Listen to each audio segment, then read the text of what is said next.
Hey, Gyre. Evening, sir. How'd the FF1 runs yesterday turn out?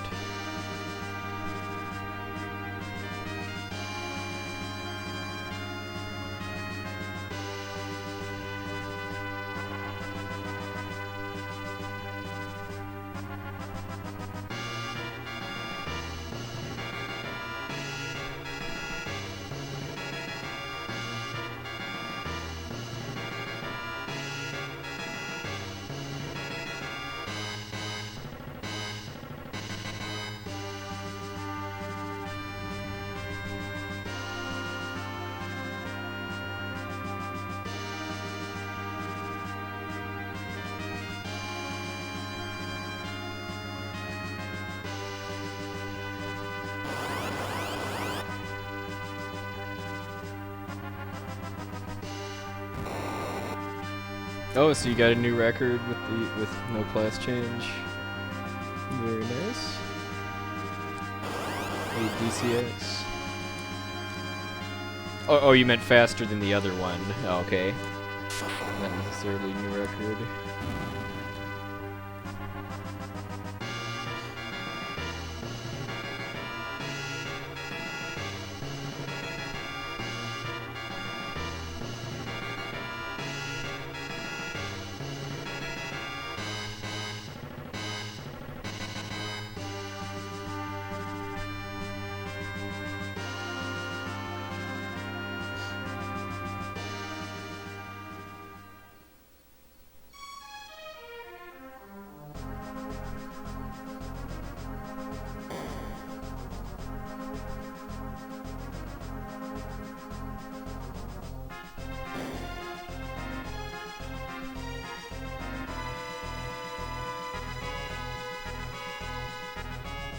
Yeah, I'm definitely enjoying watching runs as GBA FF1 more than PSP, just because, I mean, there is a bit more to it than just glitch endgame equipment into your inventory and then steamroll through the game.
I finally feel like I'm getting the hang of how to properly advance text in this game.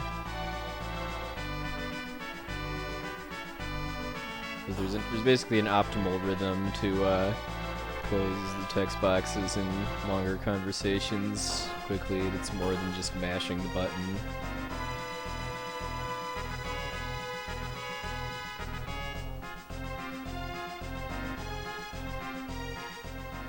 Mashing the button usually ends up just being slower, actually, because you hit lag frames around when the text boxes draw.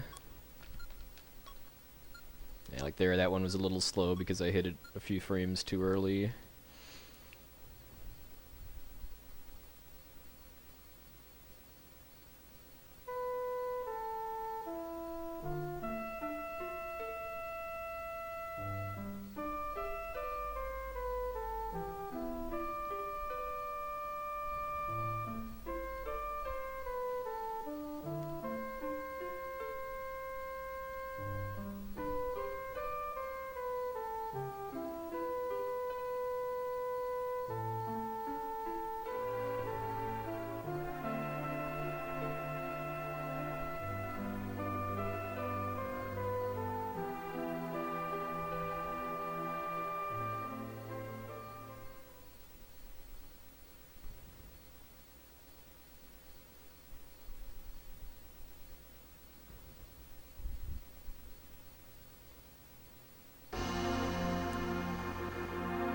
Hey, Vic, good evening, sir.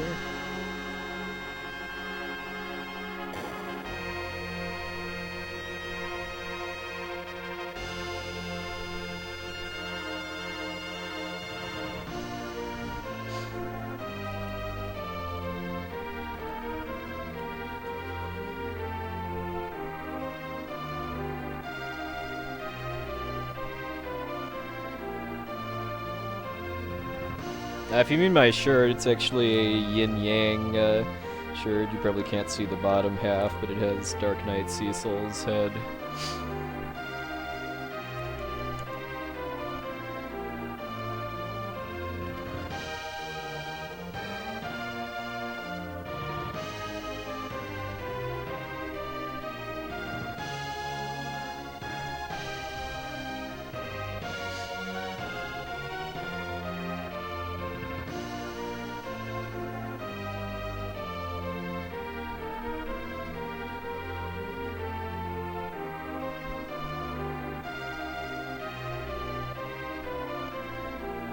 So my new goal for this game is sub 320. I think I can probably swing a sub 320 with no manipulation. Then once I have that, then it'll be time to start trying to learn the seed manipulation so I can try to get like a sub 315.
Yay!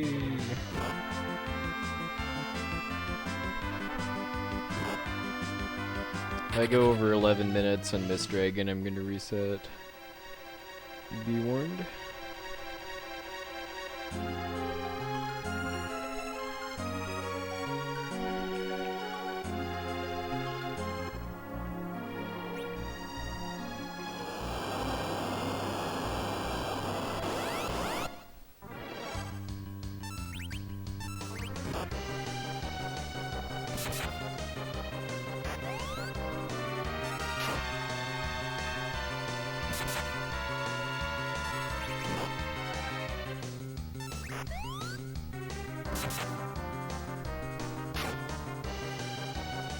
Thank you, Nirm, for the host, good sir.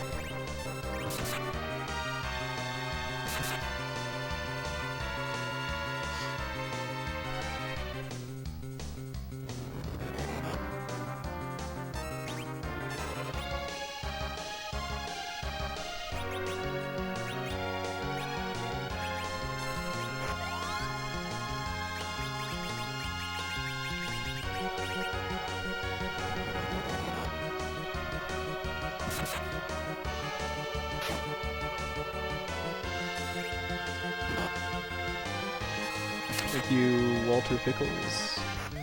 Hey, 10 birds, it's going pretty well. Just trying to get a run started.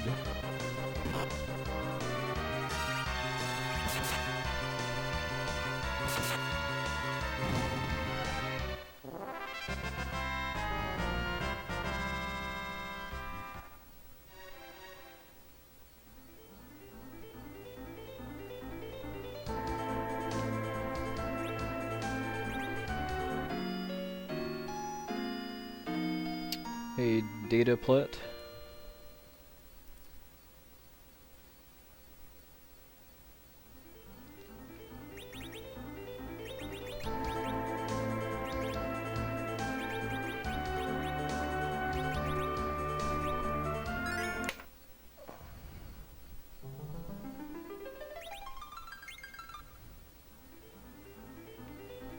Yay! No encounter this time. If I get an encounter on that tile there, I have to reset again.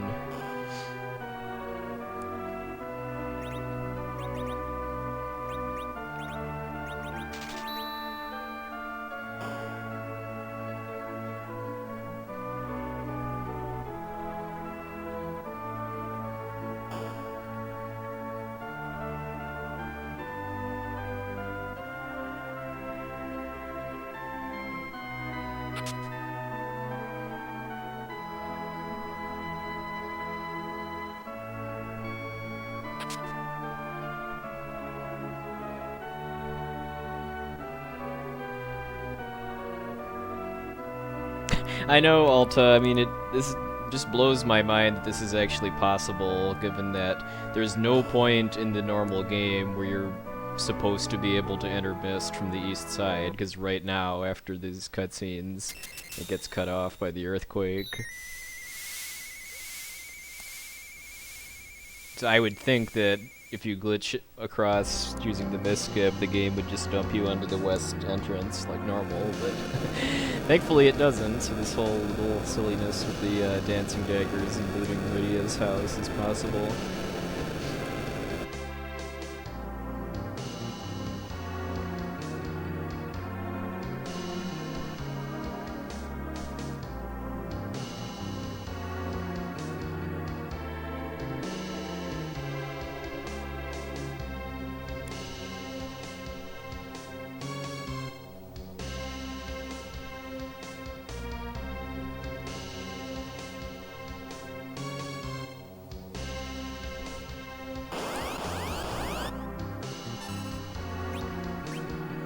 Hey, Kizo Fiva. Welcome, welcome. Yeah, yeah, that too. I mean, because it also blows my mind that it's actually possible to interact with the dark crystal room in the dwarf castle at all, given that you never actually have movement control in that room. You're only in there in cutscenes. I mean, I guess that the game's programming makes it so that there are still maps for areas that you're not actually supposed to be able to explore as far as how it draws them during the cutscenes. But yeah, just the fact that the crystal is there, I mean, because it's not... Kind of the prevailing theory is that the game just reuses the map from the crystal room in the sealed cave, but Roth looked into it and it's not really the same. Like it has a different address or something. Along with the crystal being a different color. No. The DS version doesn't have any useful glitches, as I understand it. It does have some mechanics that are kind of useful for speedrunning. Like, I know if you turn the battle speed all the way down to whatever the slowest setting is, that basically guarantees that you can run from battles before getting attacked.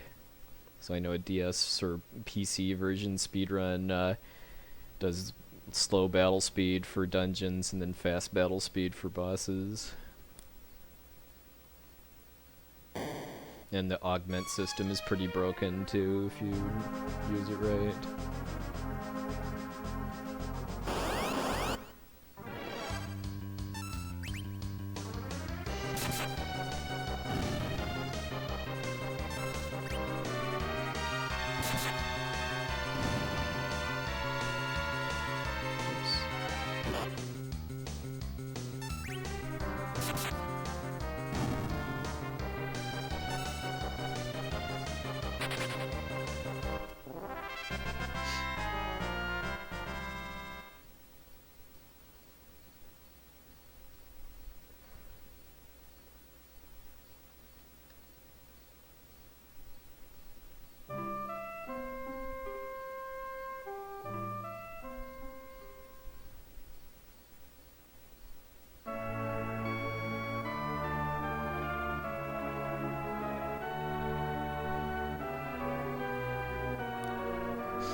Oops. Almost left without talking to Rosa, which would be bad.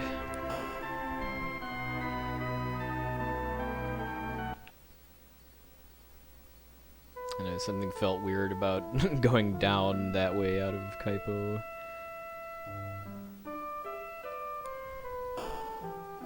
So I say, wait a minute, you normally leave this way after the water hag fight.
To that huge cluster of fights I got in the overworld, I can enjoy a relatively long walk here.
Ribbit.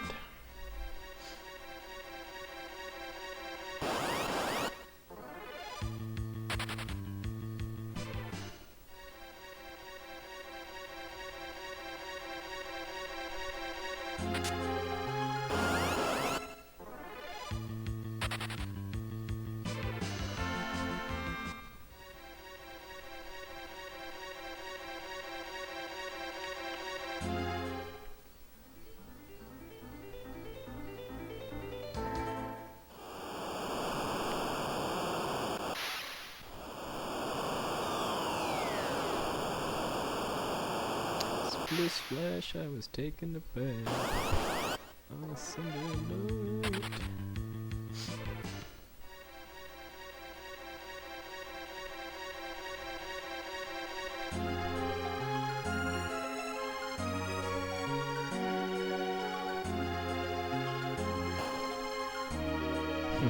Yeah, I think he means stinger, but I can neither confirm nor deny.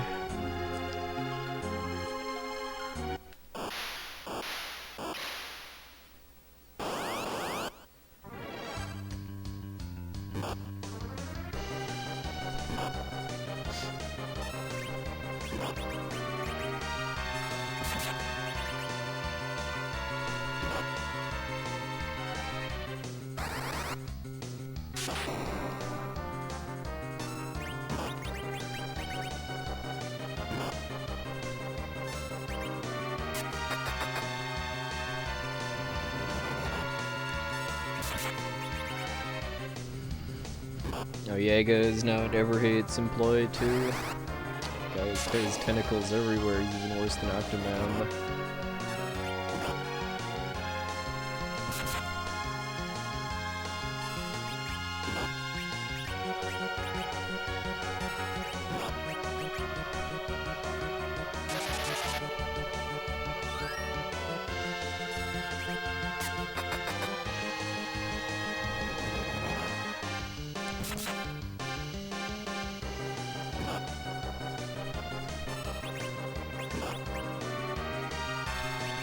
Healed Rydia now, just 'cause he's not leaving her alone.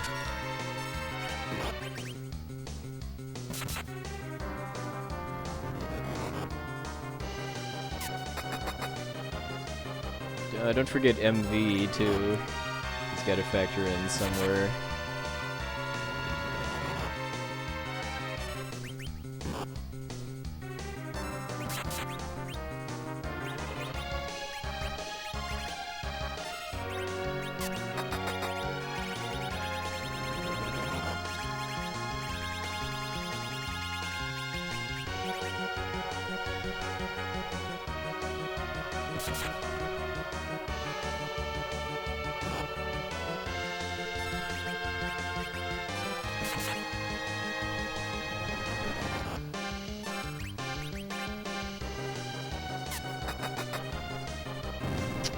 Pretty good fight.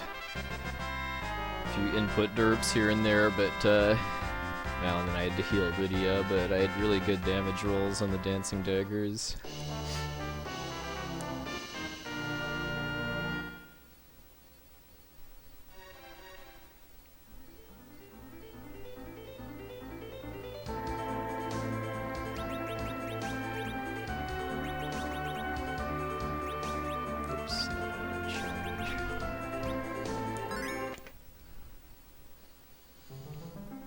This is the last hurrah for the alliterated titles, though. I figured that was kind of a fun theme for this weekend's streams, but might become a little too forced if I keep doing it.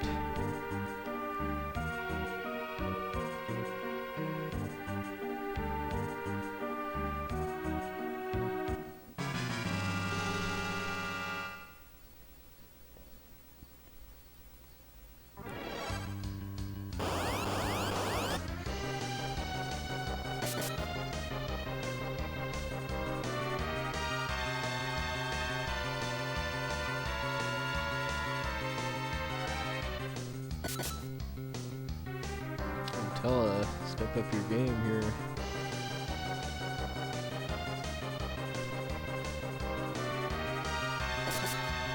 There's one. You spoony bard. Alright, 2 for 4.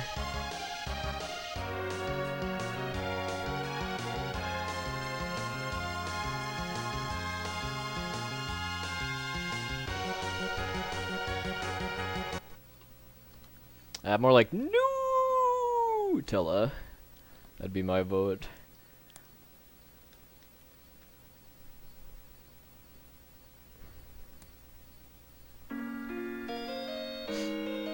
Oh, hey, Kata. Did the JP run attempt meet an unfortunate end, or are you multitasking right now?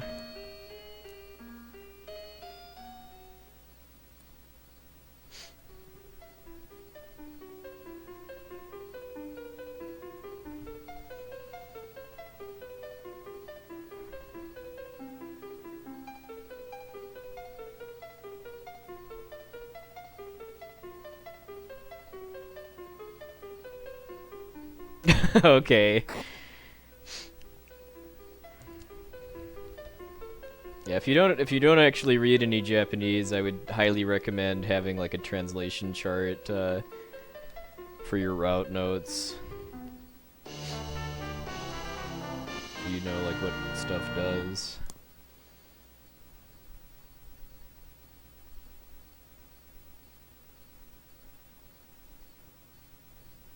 Yeah, inventory management is a big deal on BS1A, because you can't dawdle looking for stuff or else you die. Hey, lols heals.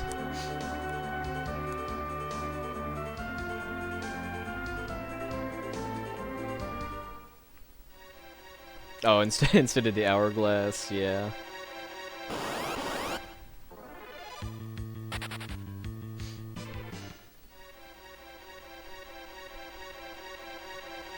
Yeah, if you watch a high-level BS1A run, they're always sorting their stuff so that whatever items they need next are in the top row.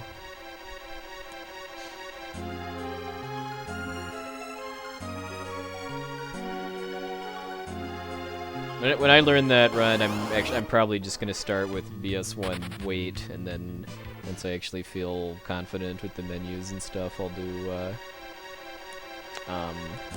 active. So I'm pretty sure that active is faster in this game, at least. So it wouldn't really be a separate category, I don't think, for our purposes.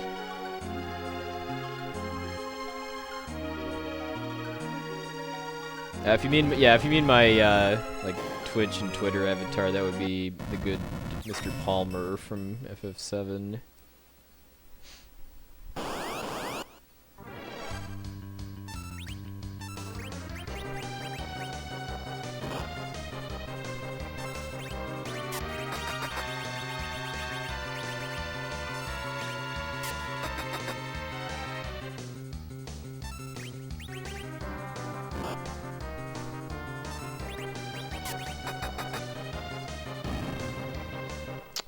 Nice fight. I must have had a really good antlion cave in these splits, because I think every attempt I've made since then I've lost time here.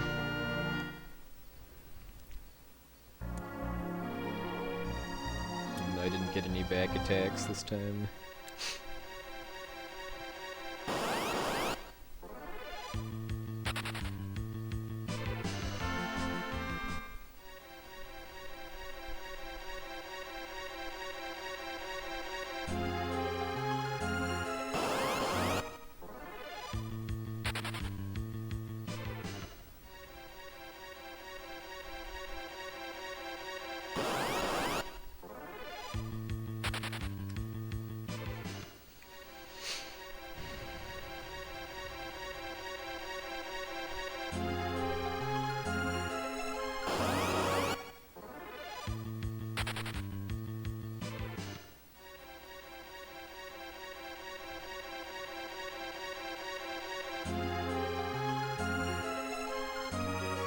If you mean, like, stream delay, yes. I mean, if you're talking about, like,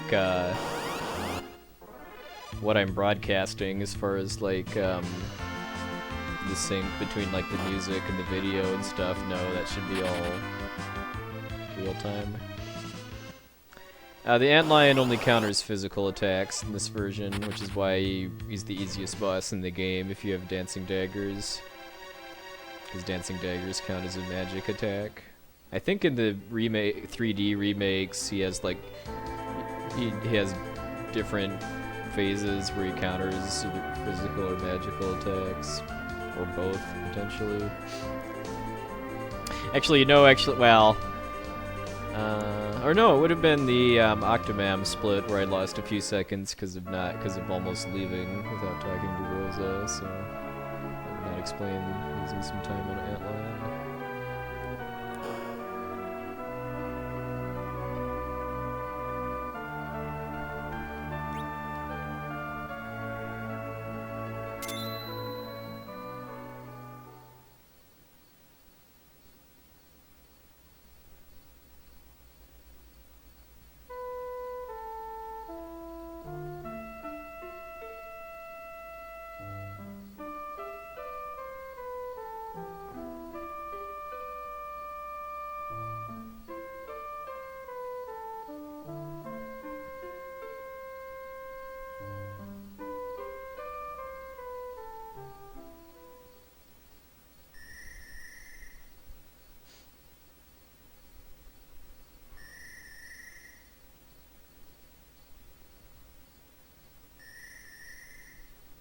Yeah, but from if you're like watching your own stream live, it having like a 10 to 15 second delay is normal for Twitch.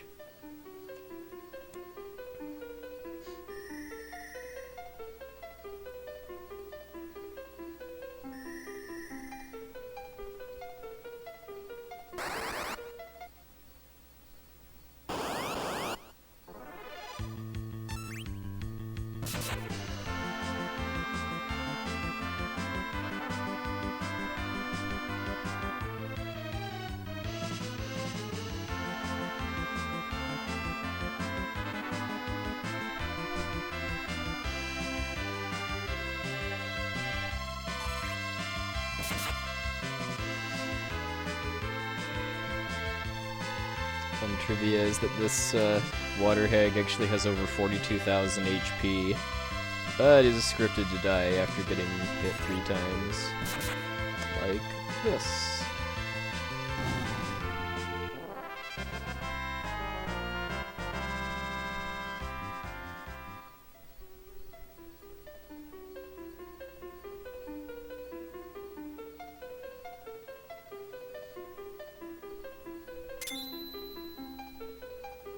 Yeah, I wish the delay was lower too, but I mean it's a free service. I don't have to pay money to broadcast, so I can live with that.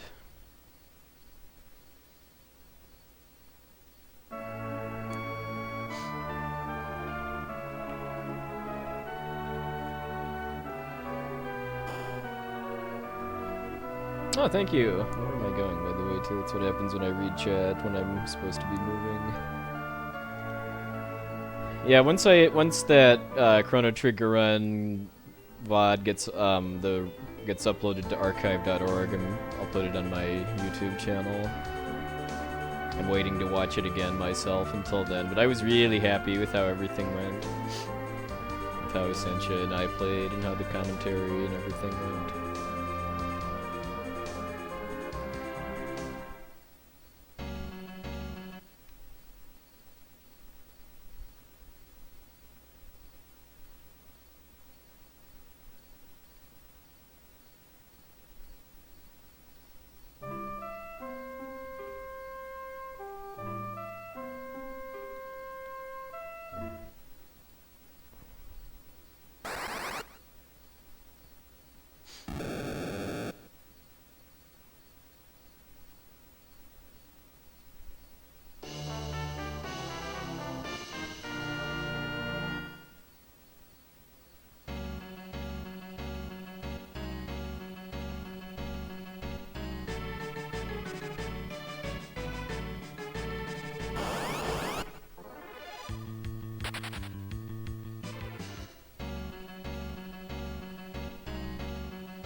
Alright, only one encounter up before Mom Bomb should mean a fairly free sub 38.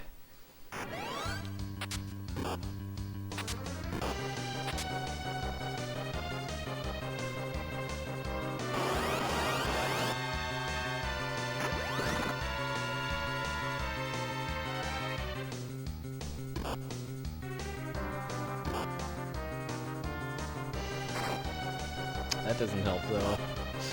I think the top imp is probably going to survive his next kick, unless he gets a high roll.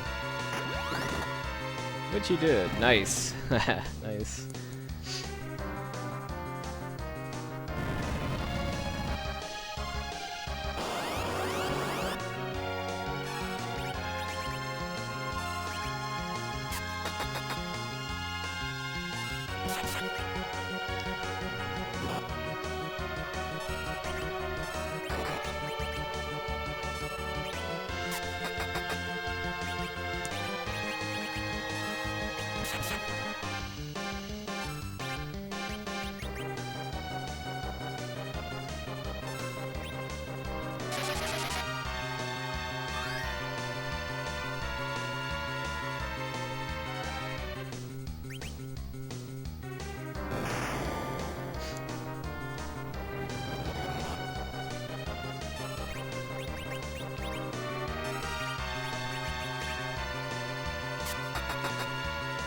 Hey, Terragoth.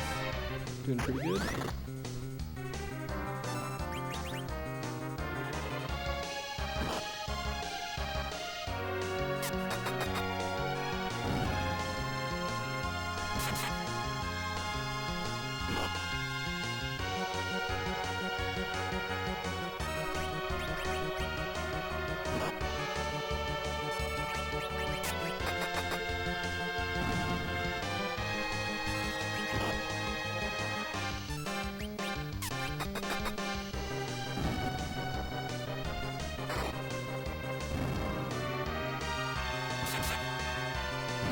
So I was a little off on my kick timings because I wasn't able to cue the first dagger before it exploded, but didn't end up being too big of a deal other than losing a round basically because of Rosa getting bopped.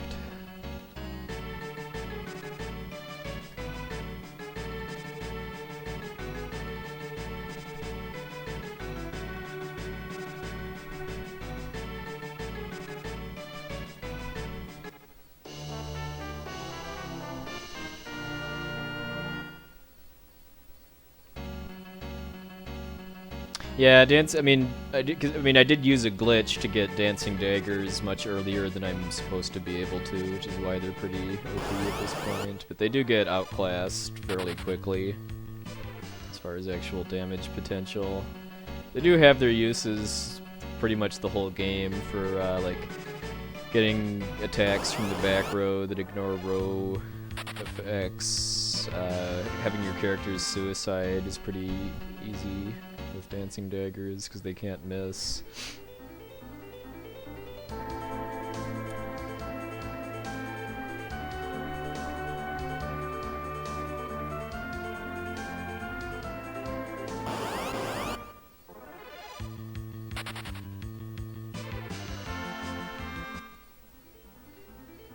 Well, hopefully 0.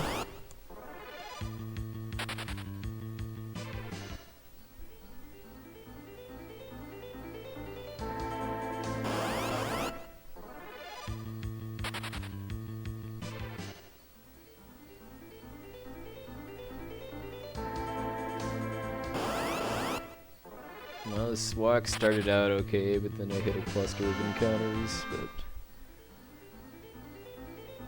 no back attacks at least. FFRK is Final Fantasy Record Keeper, which is a mobile phone game. I've never played it myself because I'm just not into mobile phone games, but a couple friends of mine are really into it.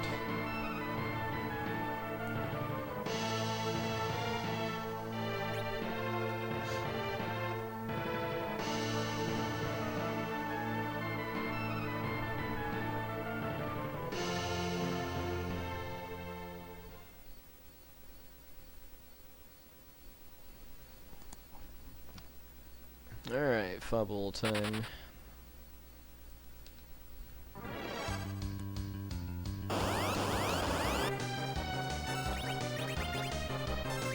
Alright. Got a good run buffer for me.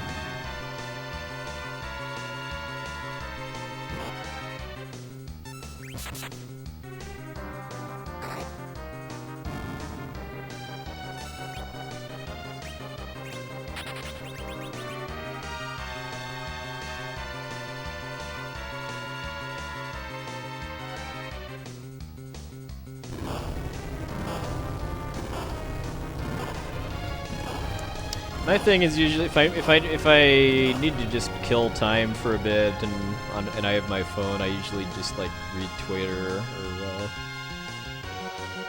stuff like that, or my email.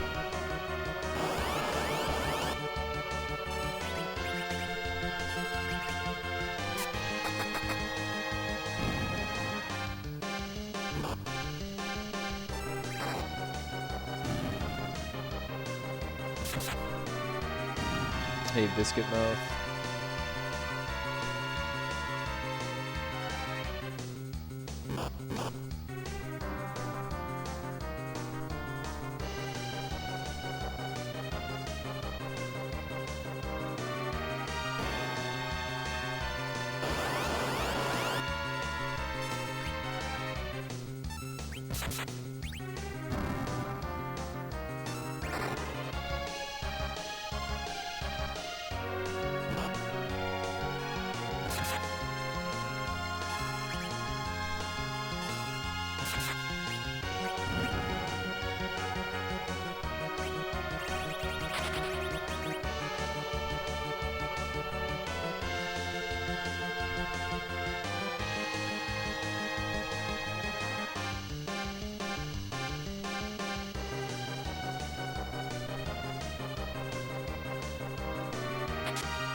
Triple digits.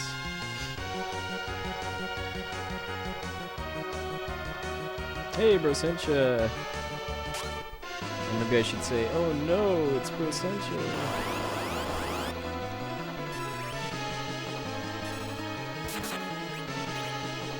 Oops. Ah, I forgot they've got 70 HP. Oh well, at least it's the last one.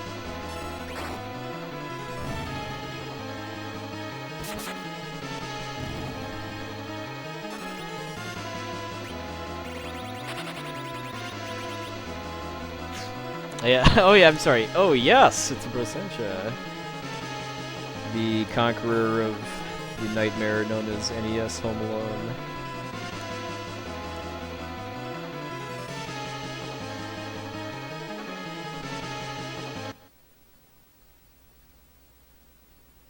All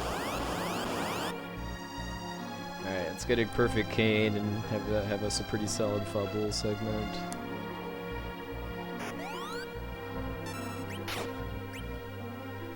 Nice.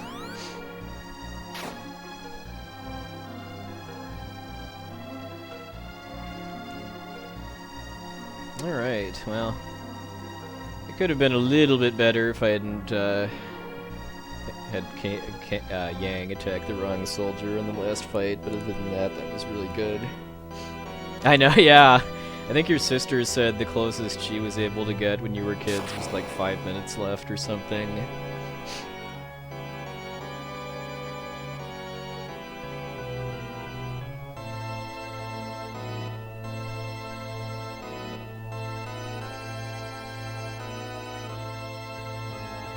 Before today, I actually had no idea that there was a Genesis Little Mermaid game, too. I only knew about the NES one. Which I remember being a decent game, actually. I know I rented it once. I have notes. I mean, the more familiar I get, the more runs I do of a game, the less I need my notes, but I always have them up on my computer monitor for a crutch, if nothing else.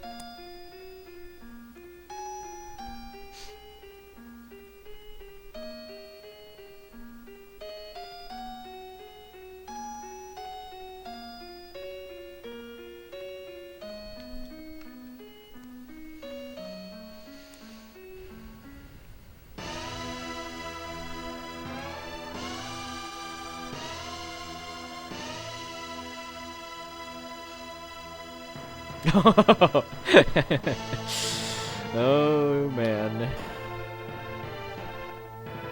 I won't disagree there, but like I said in your chat earlier today, I'm reserving all of my peer pressure on your sister for getting her to play Super Metroid.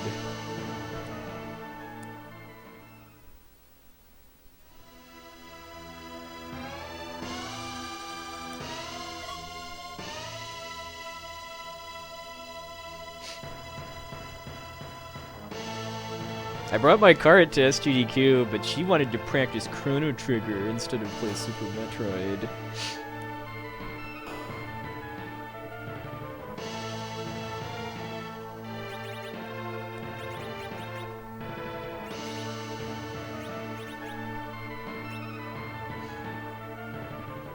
There's two different routes for this category. There's the Drain Spear route and the Excalibur route. The Excalibur route is fairly new and probably hasn't been completely optimized yet from a routing perspective, but it's pretty close. I mean, if it's slower, it's probably 1 to 2 minutes tops. And it's much, much safer and more consistent for the final battles. Because, like, Zeromus is pretty much impossible to lose to unless you screw something up, just because you only have to eat 2 big bangs instead of, like, 8 or more, I think, in the Drain Spear route. And only one of the 2 big bangs is full power, too. Yeah, the reason why it's not that big of a difference is because of Zeromus, mostly. Just because the Zeromus fight with the Excalibur is about 2.5 minutes faster than with the Drain Spear.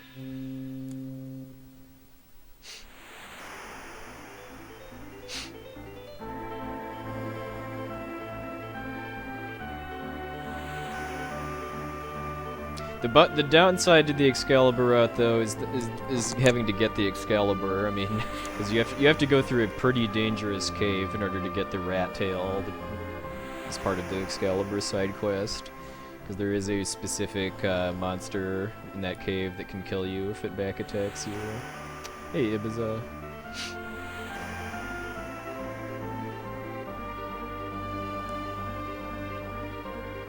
Well, if you want to appreciate the game, play it yourself. This is a really solid game. Although if you've never played FF4 before, I would recommend playing one of the remakes instead of the original.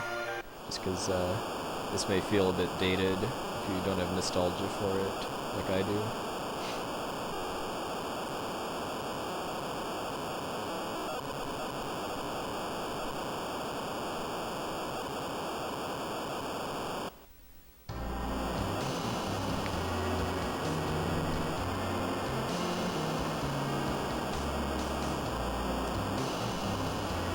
Oh, Seawolf, there's... no, I do actually have to legitimately get the Excalibur, but there is a glitch I can use to get an infinite number of them. So once I've gotten the Excalibur, then I can throw them at all of the remaining bosses in the game.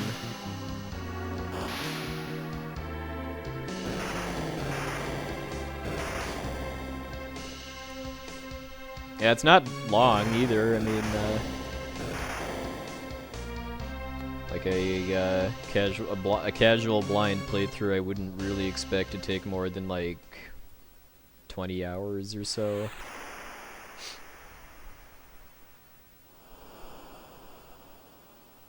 It wouldn't surprise me actually if the if it was possible to use the 64 door glitch to like corrupt your inventory to have Excalibur or other stuff in it. But I mean, then what would be the point? You can just get Uptco.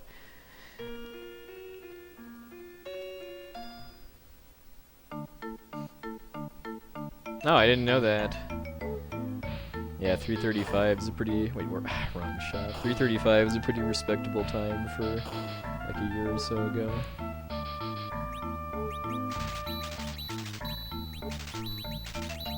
There's so many movement derps in this run, although I think a lot of it is just because I'm picking poor times to read chat.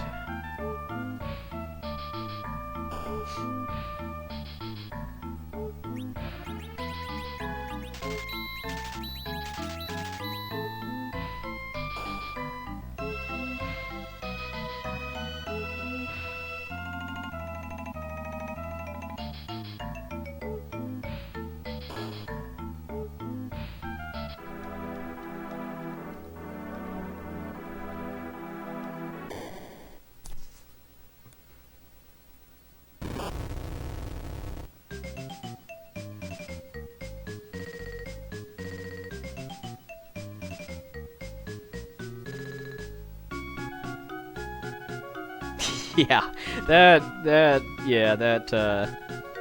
hey, I mean, for all we know, that monster that got in my way in the Cave of Summons was a troll. I mean, they're all monsters down there, so maybe it was a troll, literally.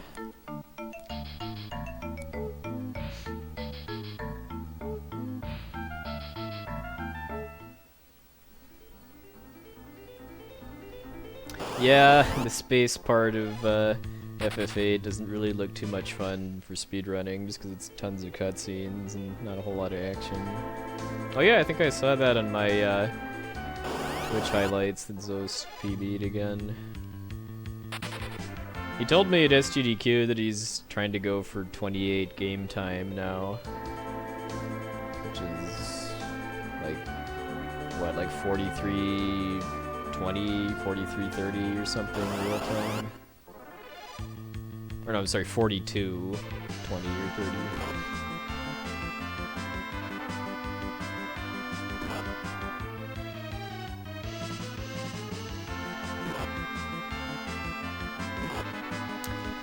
Well, sub hour is getting dicier now. I think pretty much one more good back attack will kill it.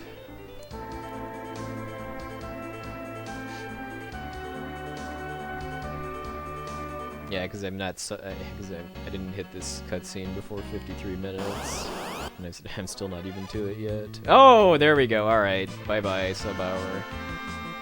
Nice knowing you. I've still only gotten that once. It's so hard for me to get that sub hour with no manipulation. I pretty much have to play perfectly and get relatively lucky. Oh hey, Rain, I guess we know who to thank for this little situation I'm in right now. Alright, yeah. Probably looking at a 101 Mylon Z now, maybe even a 102 if I get comments.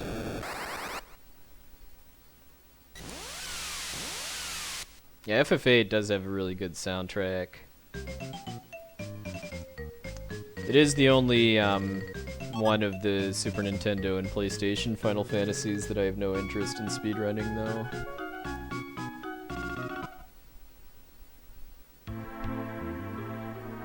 Just because I just think it's too long for what it is. Too much of the run is just limit spam and cutscenes.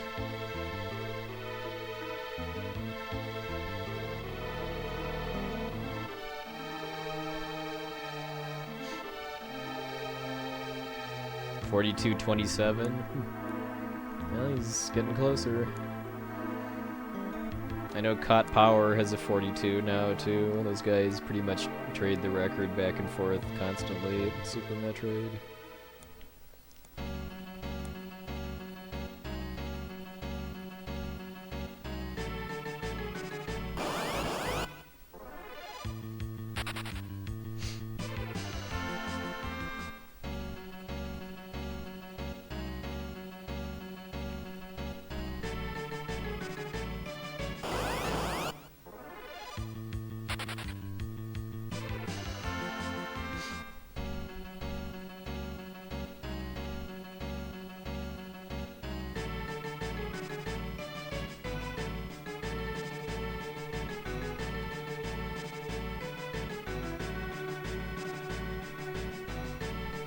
Oh, not even close. The longest Final Fantasy speedrun that's any percent, not an arbitrary category, is 10. 12 is like, the record for that's like 6.5 hours. And 10s is like 10.5 or so. Probably less than that.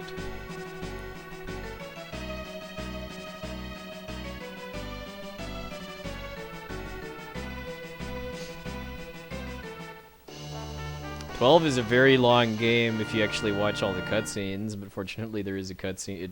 12 does have a cutscene skip feature.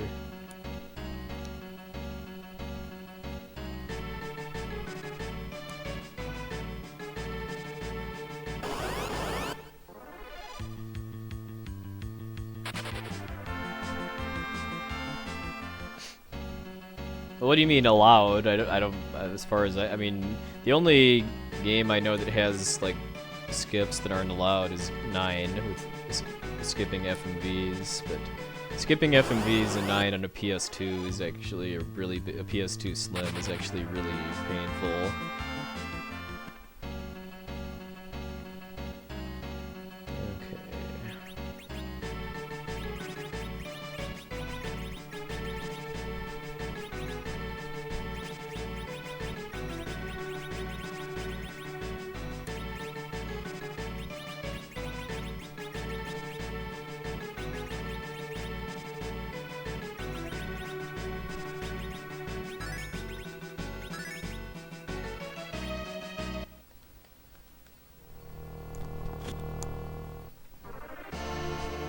I'd need to be done with this fight by now if I was on sub-hour pace.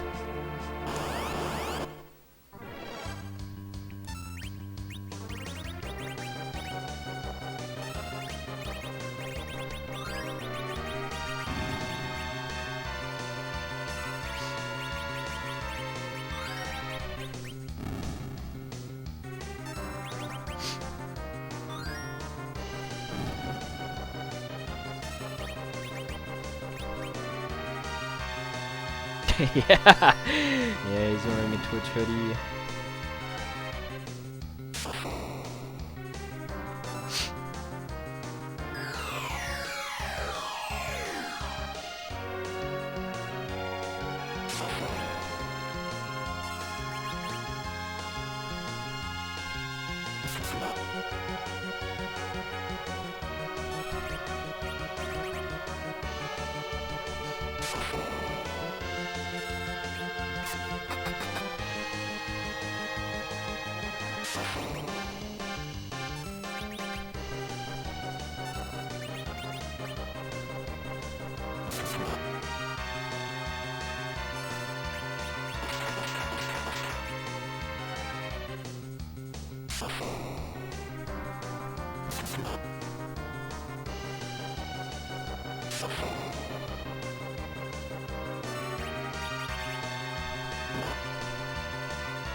Oh, my body.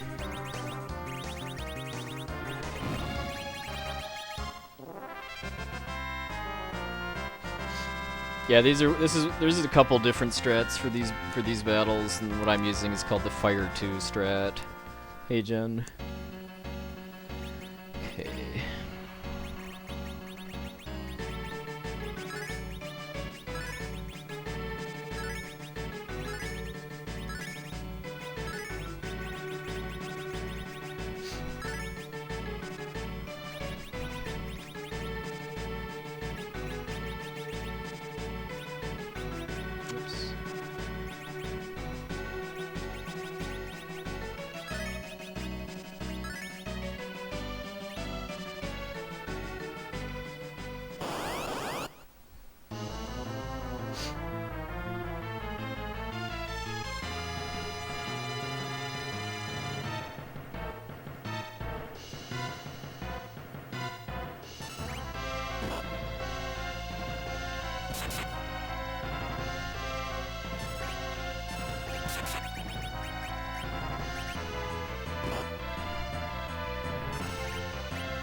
Yep, 101 called it.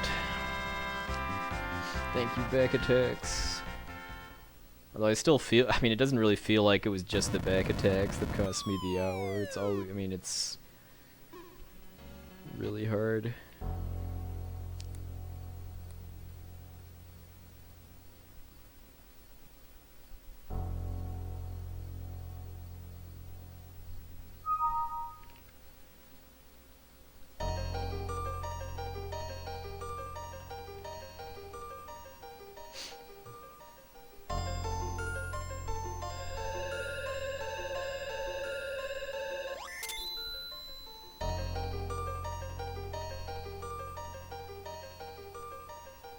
Hey, Chris Haste.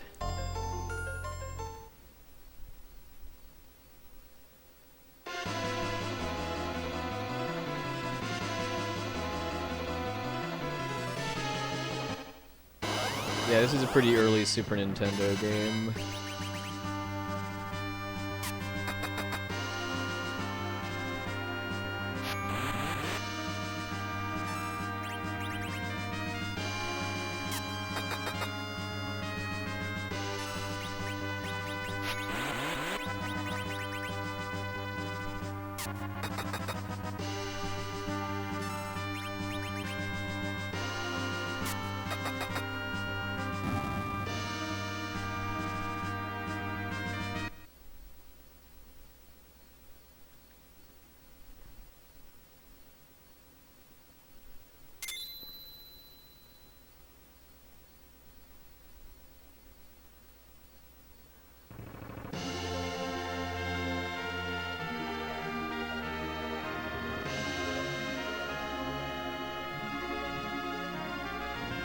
Yeah, I had to rent a Super Nintendo in order to play this game when it first came out.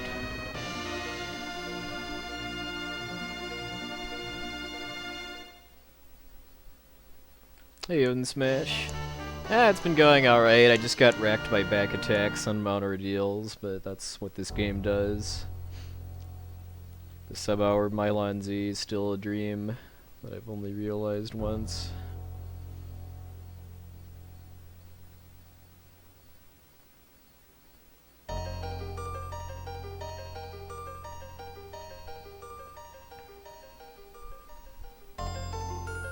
Yeah, I mean, I never actually owned a copy of this until a couple years ago, in fact, just because by the time I actually had my own Super Nintendo, FF6 and Chrono Trigger came out, and I asked my parents to get me those for birthday/Christmas presents instead.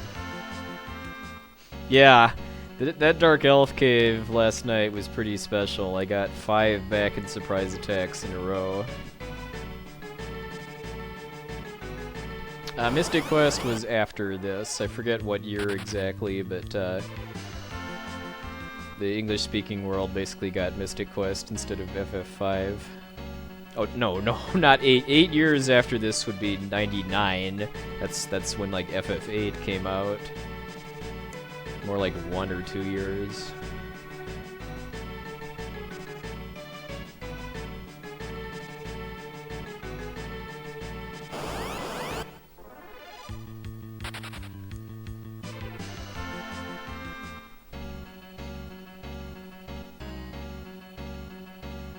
Yeah, it's more of a Saga game than a Final Fantasy game, if you ask me, too, just from the how it plays.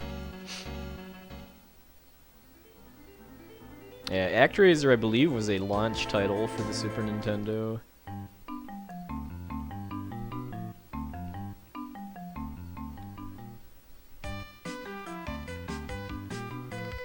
Grinding Dark Cecil to 99, wow.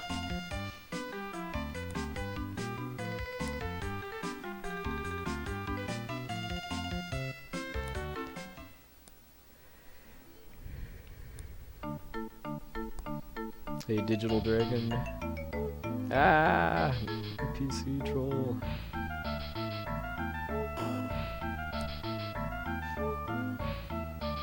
Yeah, ActRaiser is a solid game.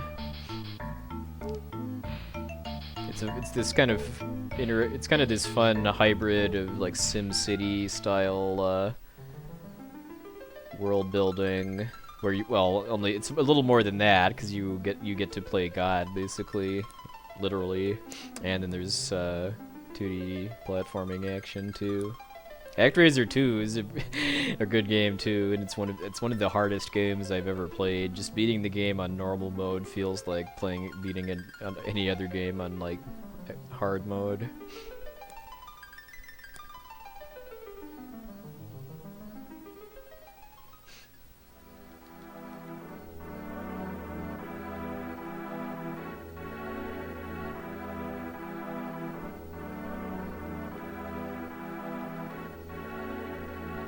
Hey, Sanj Merchant.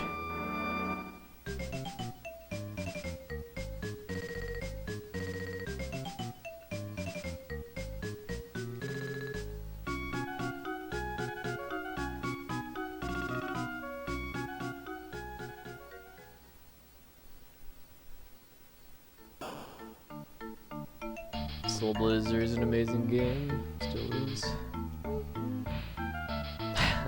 The NPC troll.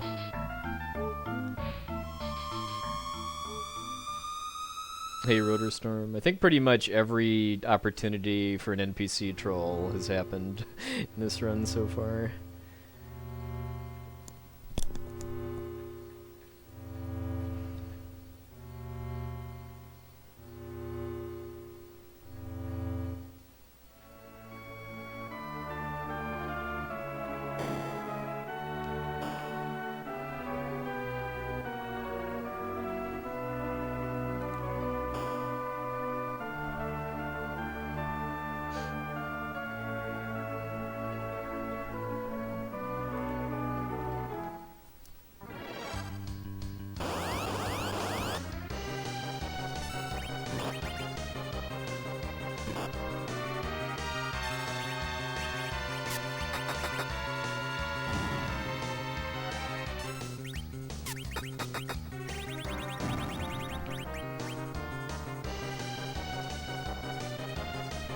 Oh, nice.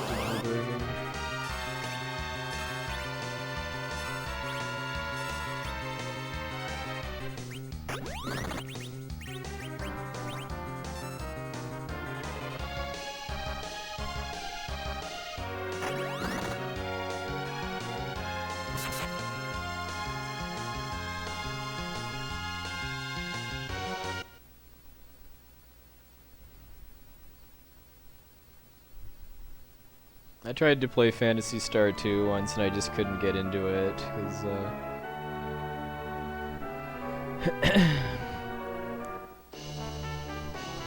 not having any nostalgia, it was just too slow and grindy for me. Phantasy Star 4 I enjoyed a lot though. I actually don't know anyone that's done Chrono Trigger on a Retron console. I've heard those have like may have like differences with lag and that sort of thing, but I really don't know.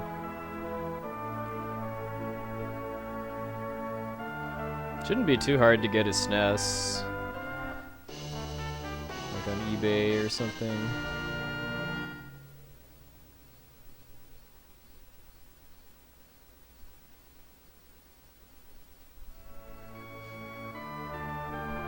Yeah, I'd maybe just try playing it on the Retron and see how it compares to like videos of SNES.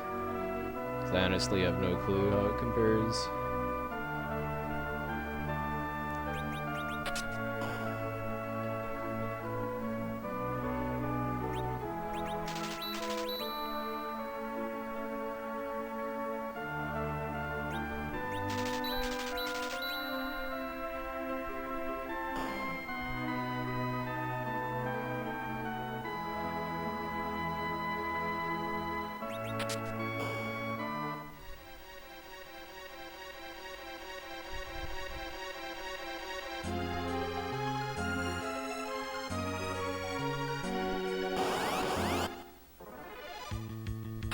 Yeah, Japanese Chrono Trigger is extremely cheap, although it is a bit... If you're interested in speedrunning at all, do be warned that it's a bit different from the English version as far as how glitches work.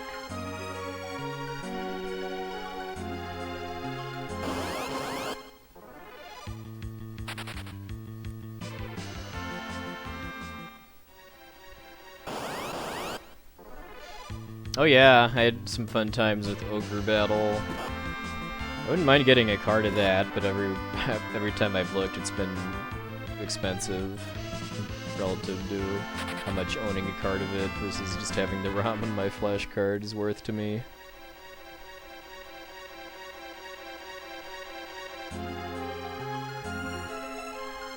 No, this is no stairs glitch.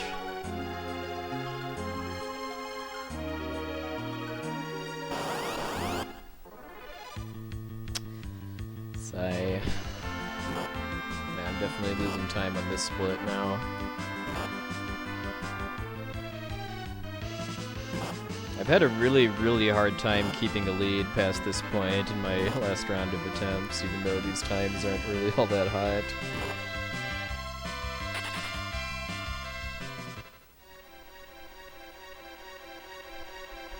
Because most other people that run this game are able to pretty consistently get 59 Mylon Zs even without manipulation.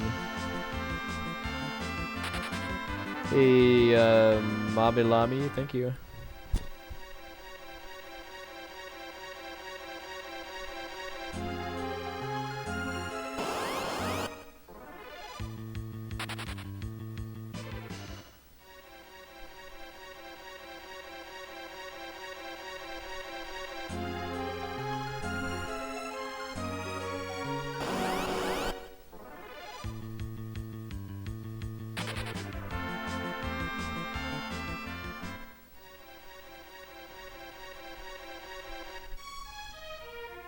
Well, this run it was mostly back attacks, but it's something that's kind of both I'm curious about and frustrated about is that I just can't cut that hour consistently no matter what, it seems like.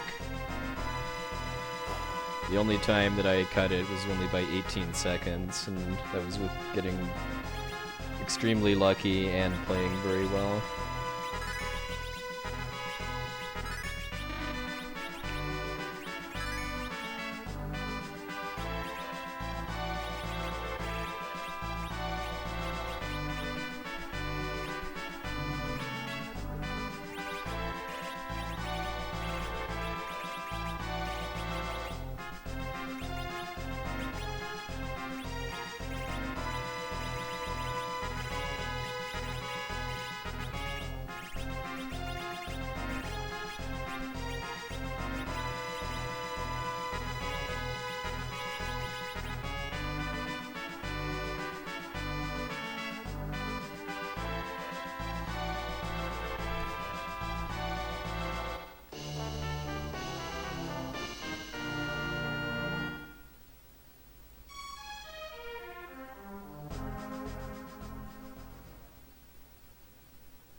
Yeah, this is for experience purposes. It's primarily so that when Kane rejoins me, he's level 19, which gives him an extra attack multiplier.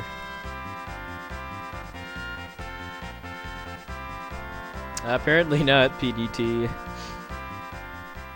I love his his idle animation in the 3D versions too, where he's doing this little shimmy dance with his snake hands. Hey, Vinny.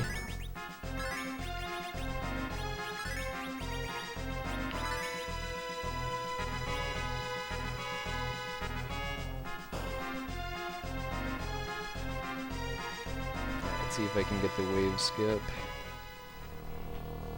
Oh, I didn't equip the Legend Sword though.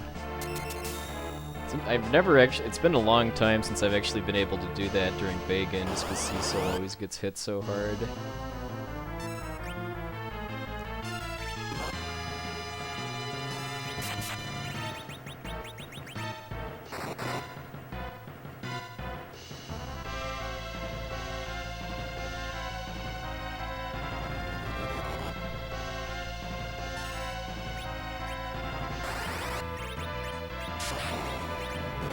Okay, nice. Still got it,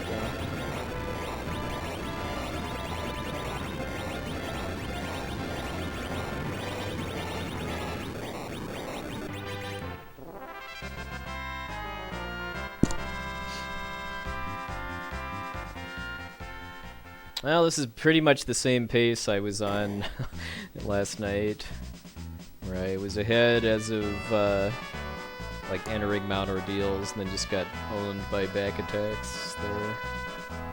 This is a little worse too, in fact, because I got one comment on my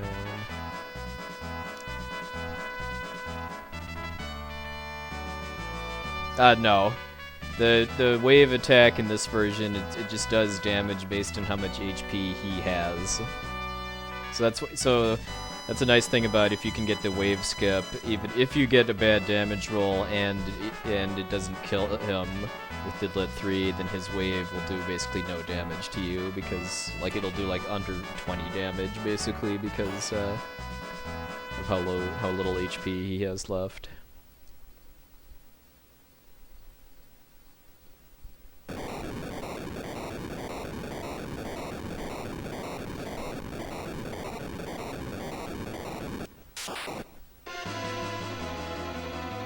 Yeah, apparently I just must have had a really, really solid,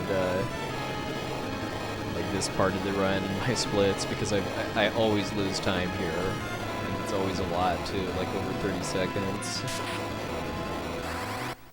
Even if I have good bacon and Kignatso fights, I still lose a ton of time because of the sewers.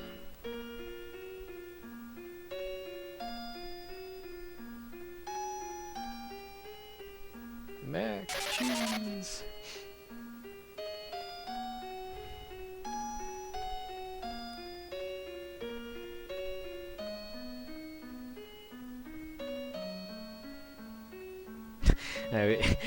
Every now and then I always need to tease Essentia about the time she let her kids name characters in this game after themselves when she was playing it, and yeah, she named Palom, Porum, and Tella after her 3 kids.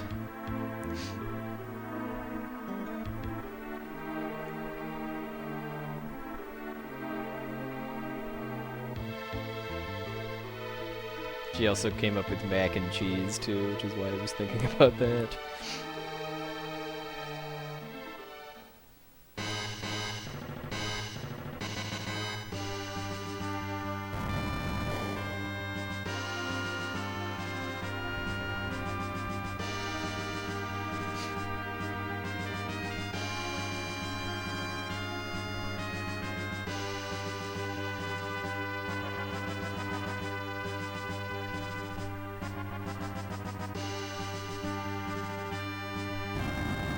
Yeah. If it was me, I might have exercised some executive veto power on which characters my kids got named after.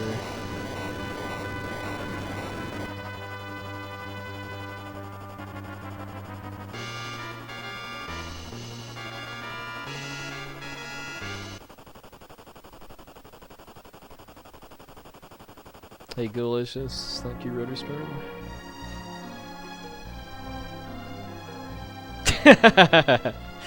But of course.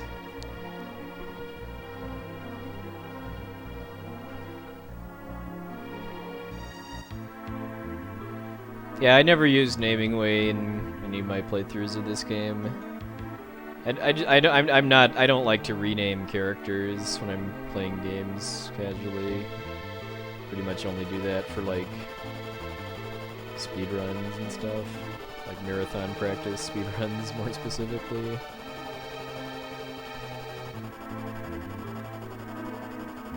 Hey, Kane has Fabio hair in the ending.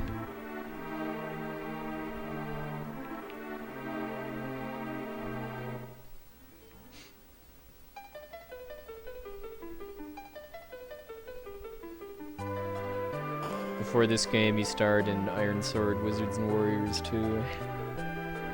On the box art. What do I think of FF5 and 6 mobile? I think they are very silly looking, but the instant like FF6 mobile gets ported to PC, I'm buying that and streaming it immediately because of how silly looking it is. It should make for a pretty entertaining casual stream. I do think the monster graphics in those ports of 5 and 6 I think are really nice because they have high resolution versions of the monster graphics, but like the player face portraits and stuff are very goofy looking.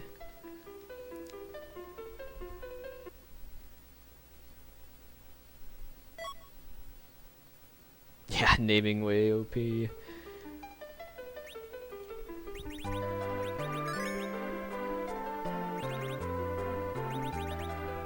Naming way is like, I guess it has a neuralizer that works on the whole world instantly.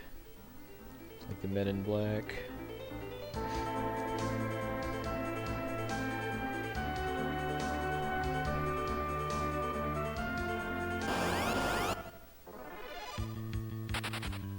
Something I would really be down for personally is remakes of 5 and 6 in the style of PSP FF4.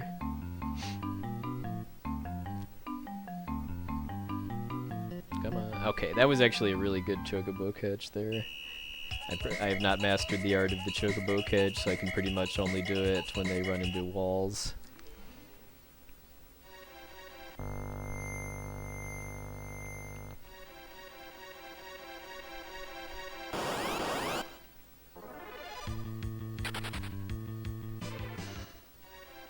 Alright, well, it's not going to take much to get a better Dark Elf split than last night, because I had 5 consecutive back or surprise attacks in this cave, which it just got hilarious after a while.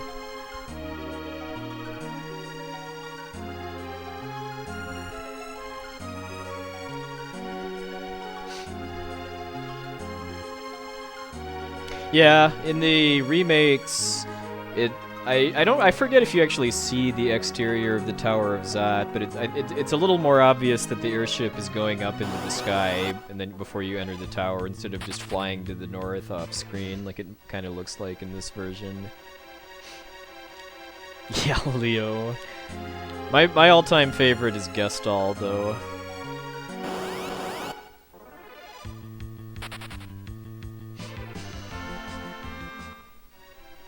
Yeah, I think pretty much after seeing that the airship going to the Tower of Zot cutscene in the remakes for the first time, I just started picturing the Tower of Zot as being like the tower in Crystallis, where it's just this kind of it's just this tower floating on a not necessarily an island, but just a floating tower.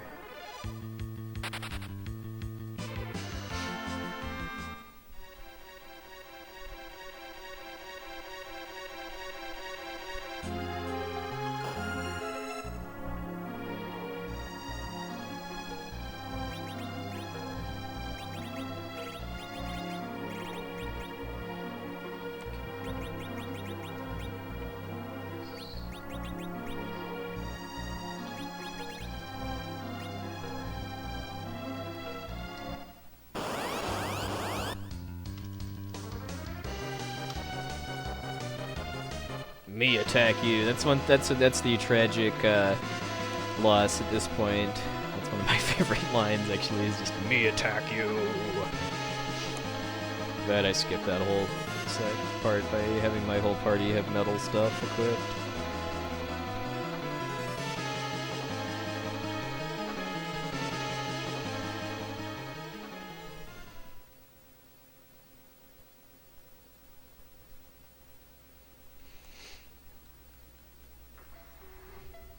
Yeah, Leo looks a little unhealthy in the mobile remake.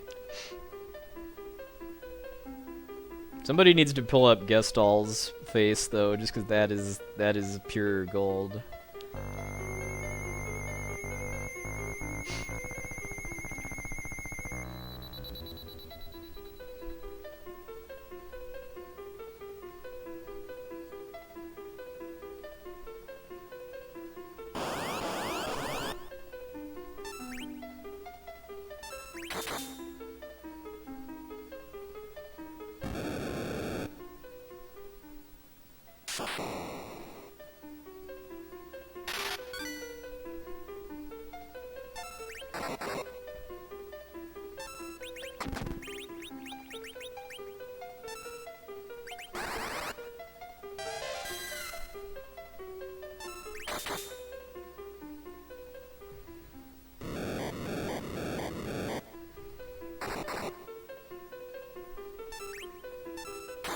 Me change.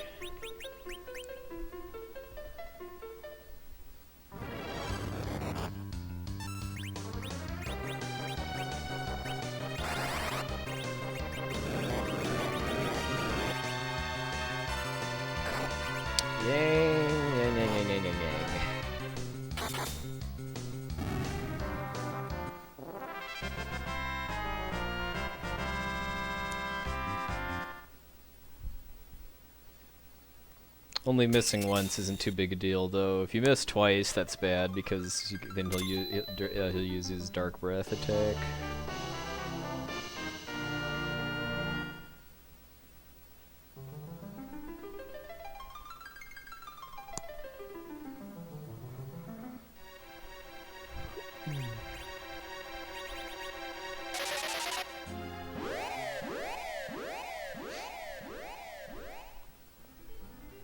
I think a pretty good chunk of that gold split is from getting a fast black chocobo catch.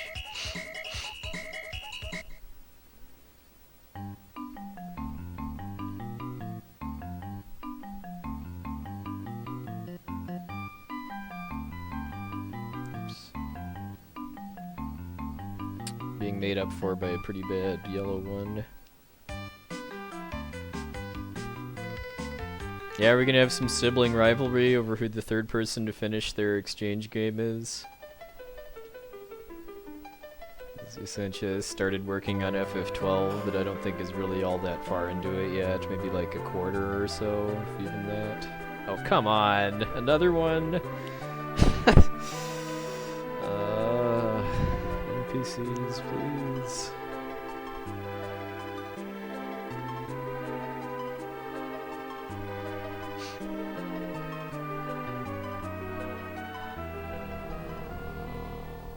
Yeah, Villagin, you missed a couple of them too. Pretty much every NPC that could block me has done so in this run.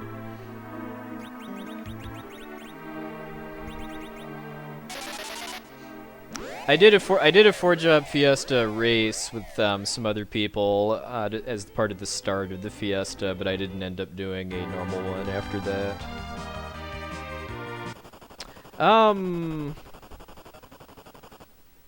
You know, I actually forgot that that's a thing.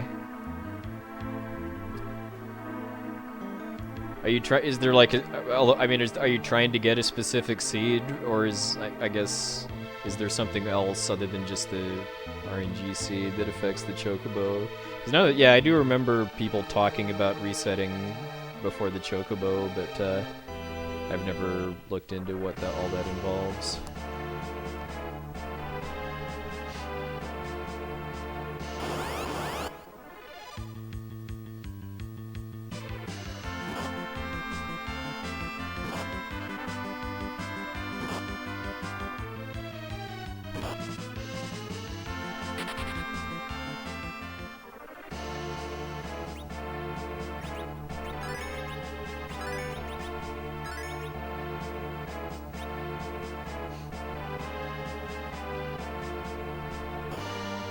Well, does that affect the chocobo's movement, or is it just for the direction it exits the screen, which I know matters in the any % run?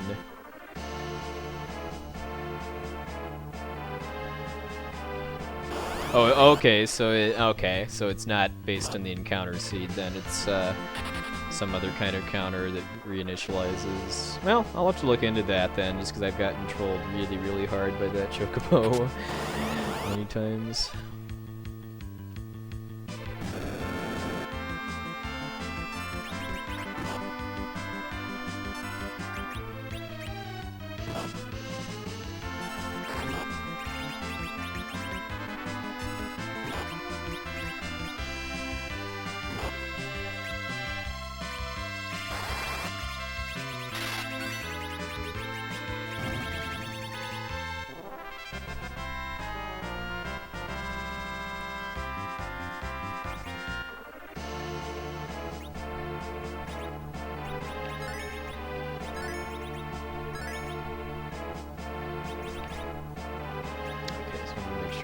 Glitched out properly.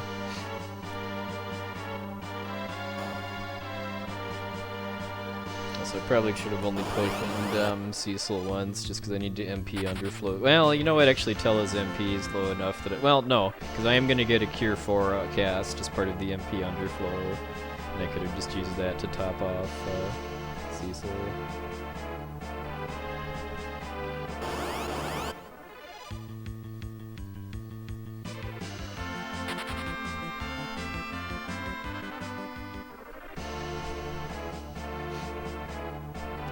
big deal though.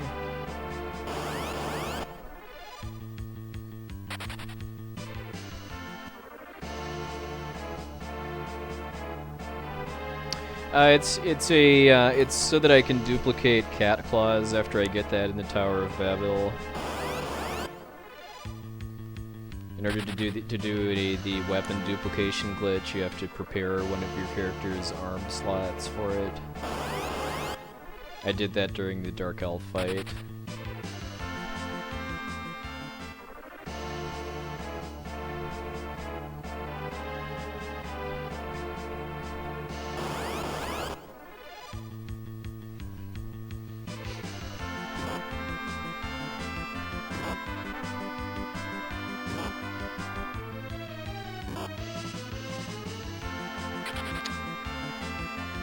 So much for gaining over a minute on this split. I should still be able to get ahead if I have a good, well, okay, maybe not anymore, but, I know I gained over a minute on Barbaricia last night. But getting owned by back attacks isn't helping. This has been a horrible run for back attacks, too.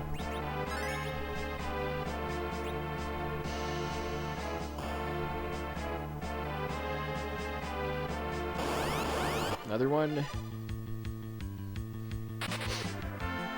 They migrated to this tower from the Dark Elf's cave.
Yeah, I did a glitch that gives Tella infinite MP, and as usual, I forgot to equip the Thunder Rod.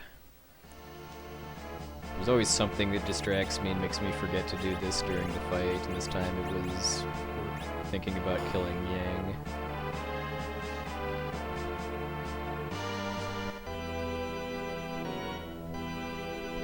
In fact, if I'm never going to remember to equip the Thunder Rod, it's probably not even worth buying it, because the whole point of it, as I understand it, is just to make sure that Tella's magic is high enough to kill the Mega Sisters with Meteo without the Change Rod. Yeah, so Tella has effectively unlimited MP, but can only be used during battle. If I want to cast spells outside of battle, and which basically means exit, I need to fix the glitch by using an ether or elixir. Yeah, it's because the way the game represents him having like 65,000 MP is it's actually the corner of the text box, or boomerang as some people call it, for the hundreds digit.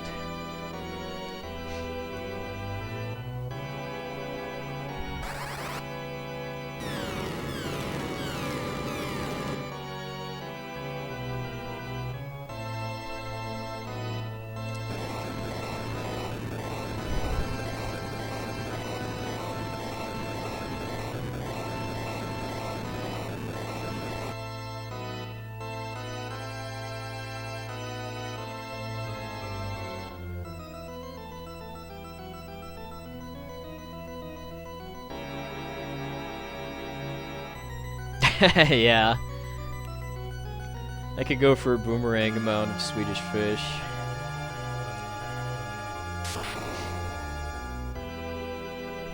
Yeah, whenever he says "no way," I always hear the "no way" voice from Smash TV.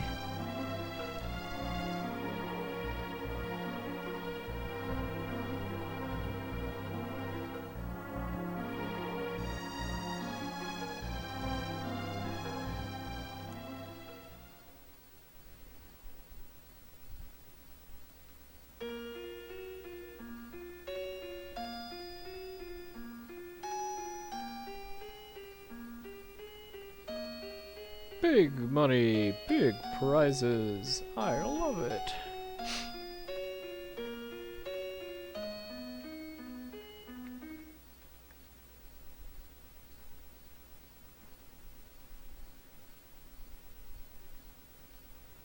So maybe about a 30-second gain here if I have the Barbaricia fight. It's definitely not going to be over a minute because of the game not wanting me to have a fast run, apparently.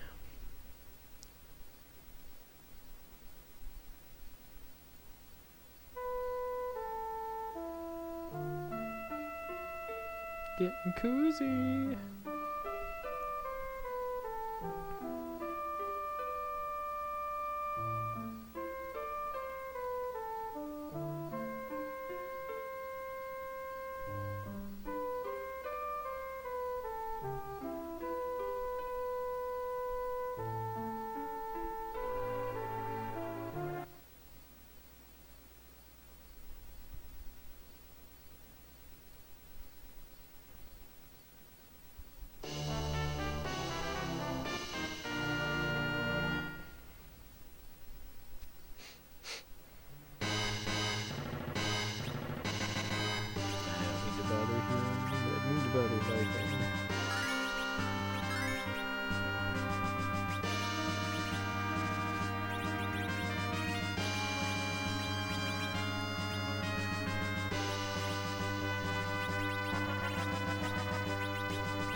Alright, good fight. Only 10 seconds. Thanks, back attacks.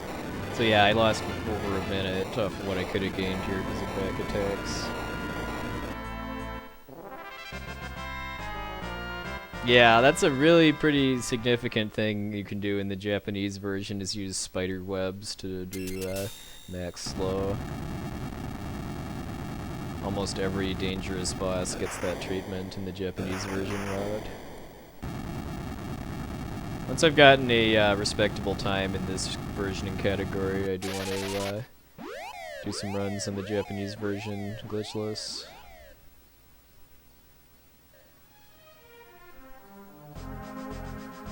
Well, the googly eyes are probably harder to see on my stream because it's progressive scan component video.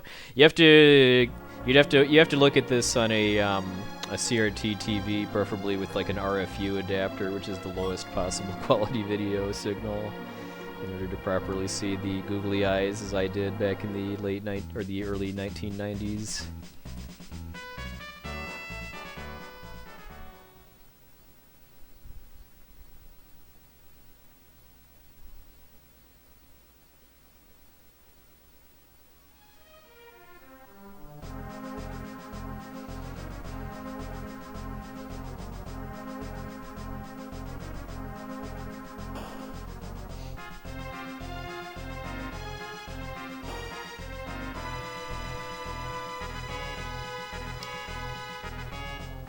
I do need to do before, like, not too long off too, is to grind out the menus too, so I don't need notes, because the menus in this game are very, very simple compared to most other games I run.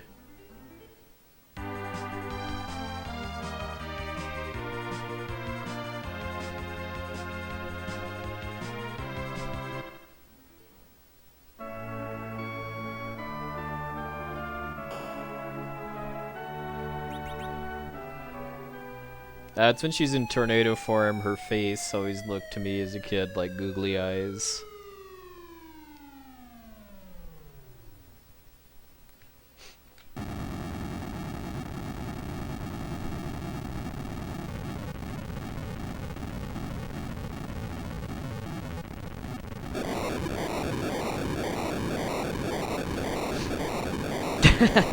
Yeah, that usually doesn't work too well as far as being able to unlock stuff to really key in it well.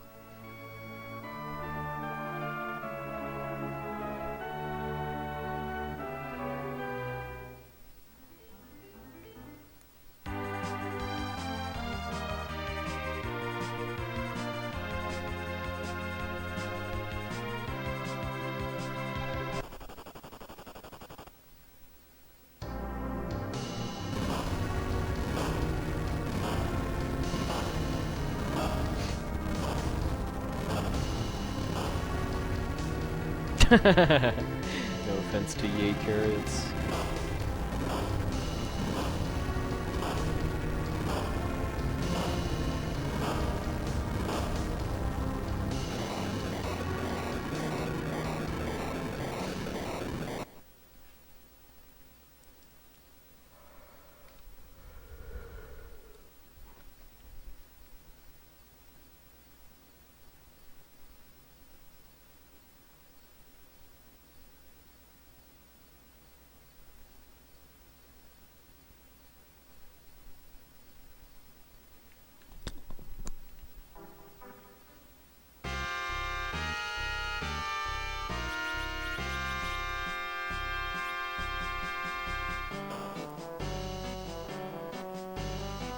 Okay, don't do it, Luca, don't do it.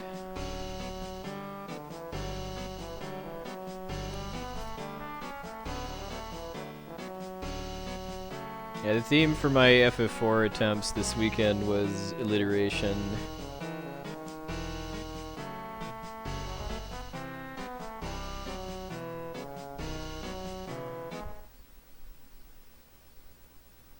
Hey, I thought leafers in FF6 as a kid were killer cabbages instead of rabbits riding on cabbages.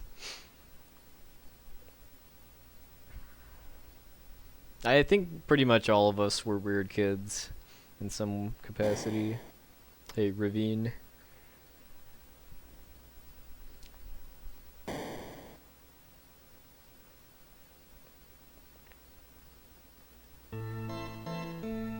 Hey, Winter Audrey.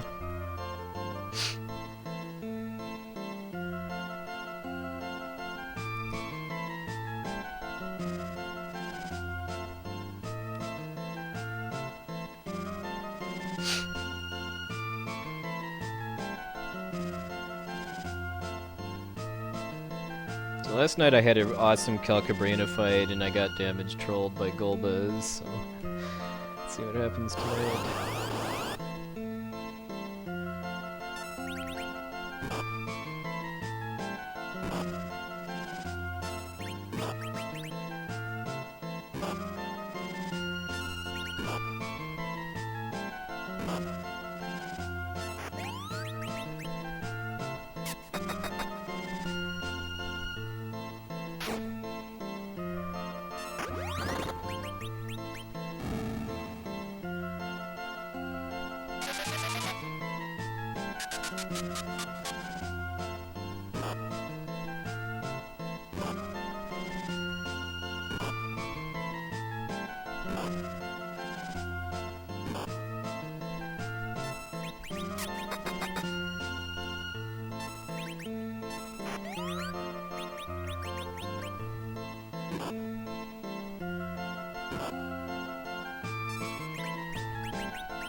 That was not really that special, just because I had to go through an extra round because Kane's jumps were pretty weak in the purple dolls.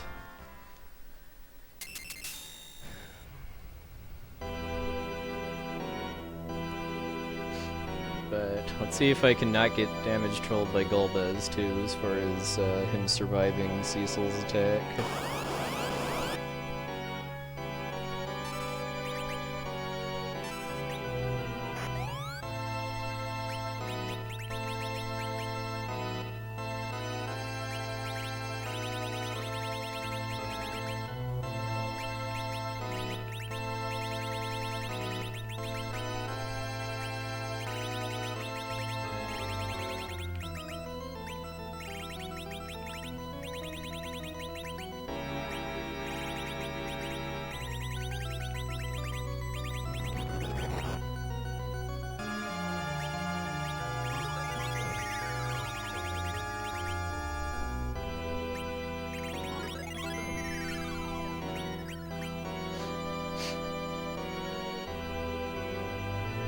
Yeah, I muted myself so that hold gas whiffs, basically.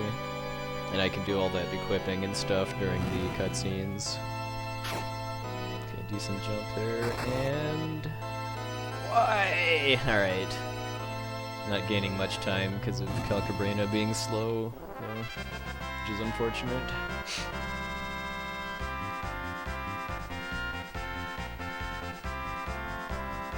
Who needs Rydia to bail me out when I have glitches, basically?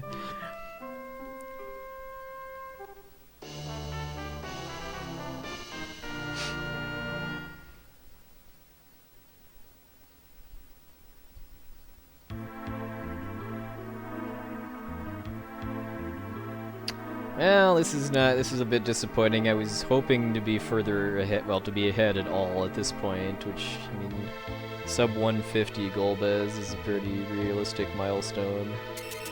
But, can pretty much lay that all at the game's feet because of back attacks.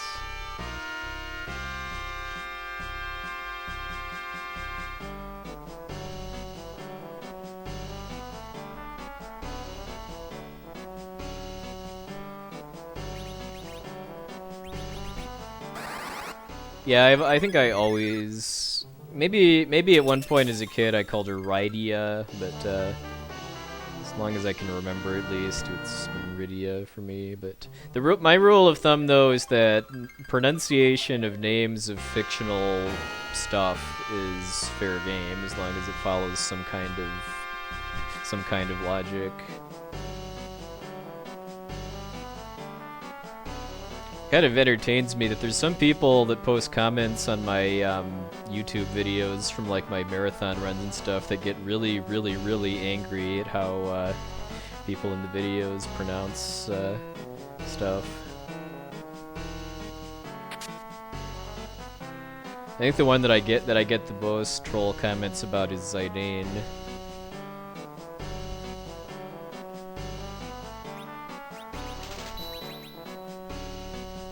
He's Titus for me. I know his name in the Japanese version is Tida, but I think I call him Titus because one of the like visual thematic elements of Final Fantasy X is water, so therefore Titus.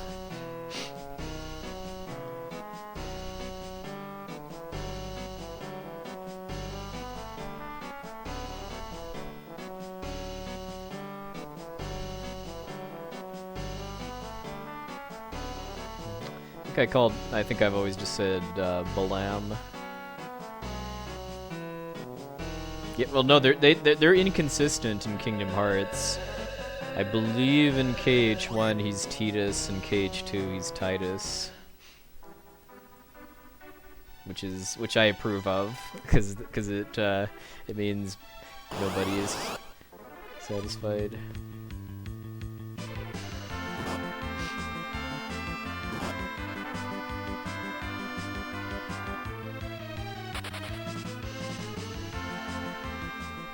He's Bahamut for me. I think the only Final Fantasy that actually says that word is 12, and I think it's Bahamut in that. But I do not actually let voice acting change how I pronounce things, though. Like a lot of names of stuff in the Final Fantasy VII universe that I say differently than like Crisis Core and Dirge of Cerberus and those games say it. Hey, Shipmonly.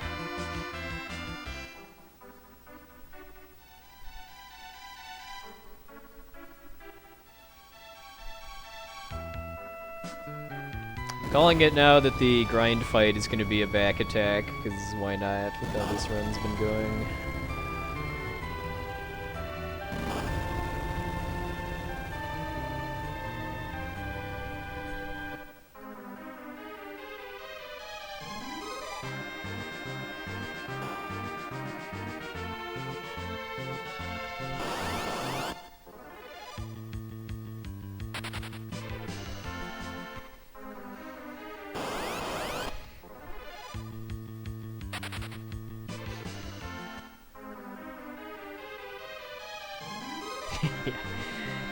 Bahamut is Bahamuted.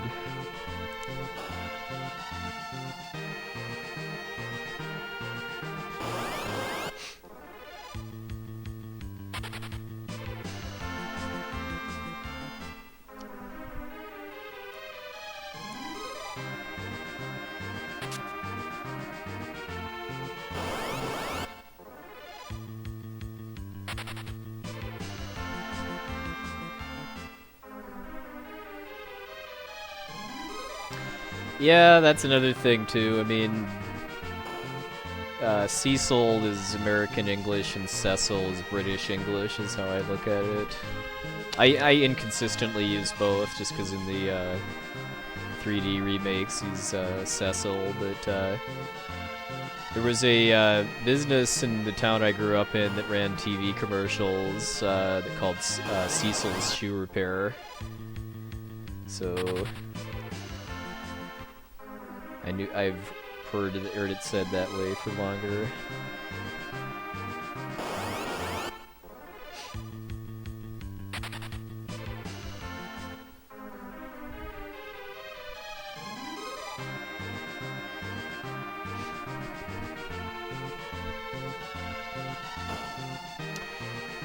I mean, yeah, being faithful to the Japanese names is one thing, but at the same time, when you have when you have Square that's converting like Italian names into Japanese and then back into English, that's kind of double corruption, basically. That's how you get Kainazo instead of Kegnatso, because Kainazo is kind of just a straight Japanese to English. Although, but then they got Kainazo from doing Italian to Japanese.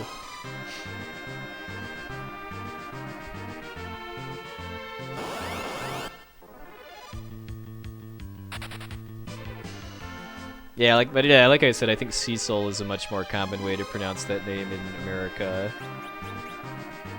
Okay, so let's see.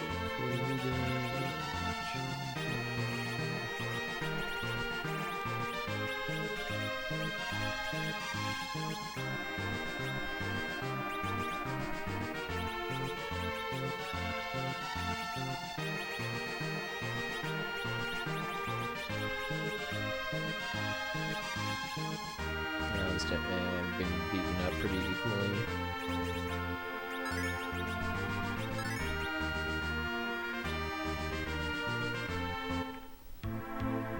I know in the DS version it's Kegnazzo. So yeah, I think the G is probably silent in proper Italian, but the important thing is getting the TZ sound like pizza, I think.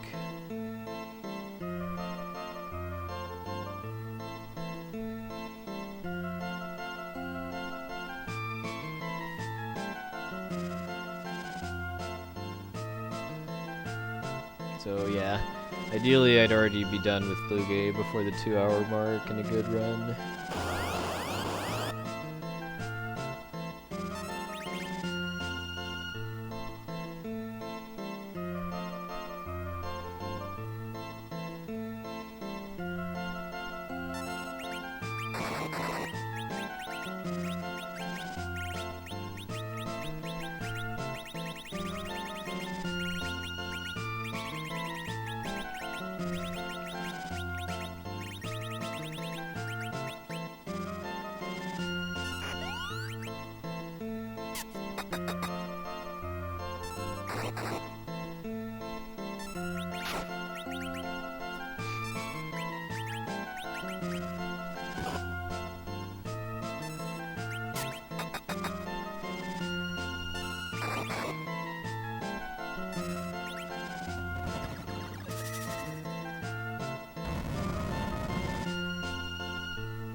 Happened again that I had a really high damage roll on Titan. I don't think I'm gonna be able to kill him before he self-destructs. Yeah.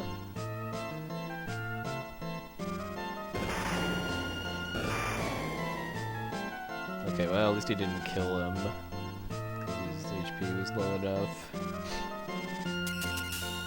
That's pretty much the exact... Well, I should say the fight I had last night was much worse because Belknap killed Kane and then he self-destructed and killed Cecil.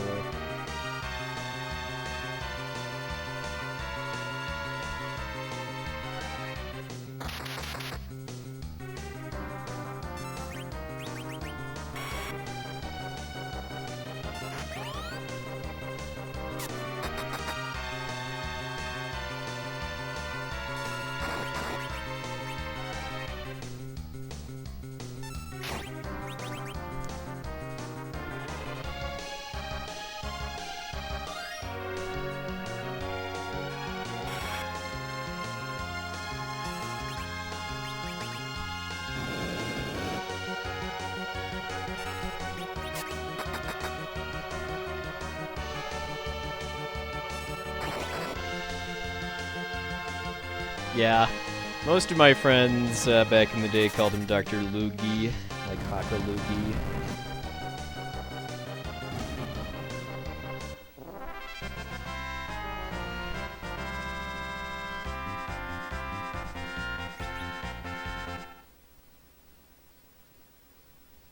No. The only difference between this and the Super Famicom is that he has more HP.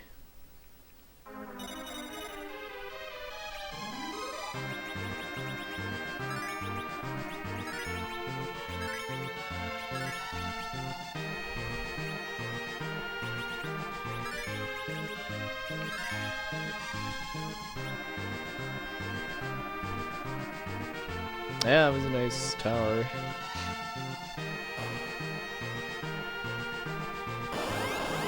I mean, the strategies are different because you have access to Bacchus wine, which lets you get Yang to berserk himself, so you can really wreck Luge with berserk Yang.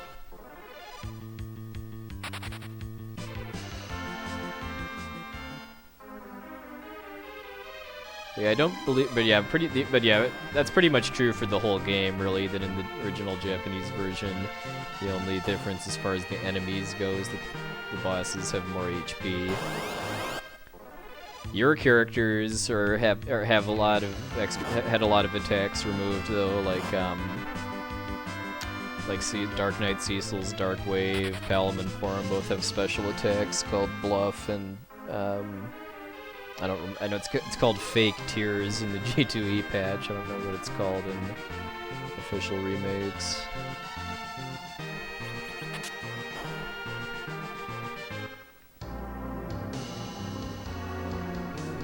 Yang has a focus command that doubles his attack power at the expense of like a turn, basically.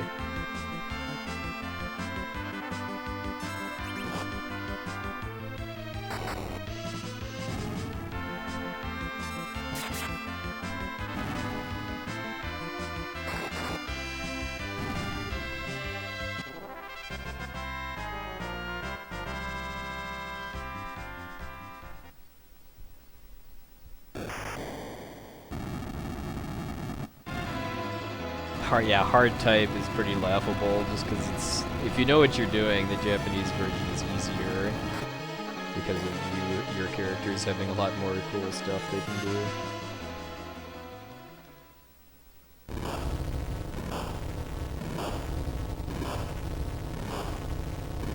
Yeah, Cry sounds right.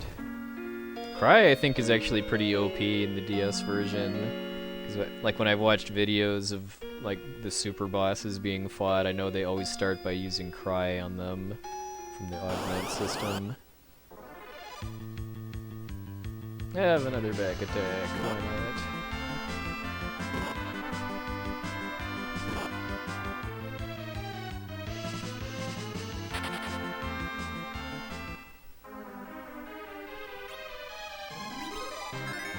Because if I get back attacked by a Chimera again, I might die if they use Fire Breath.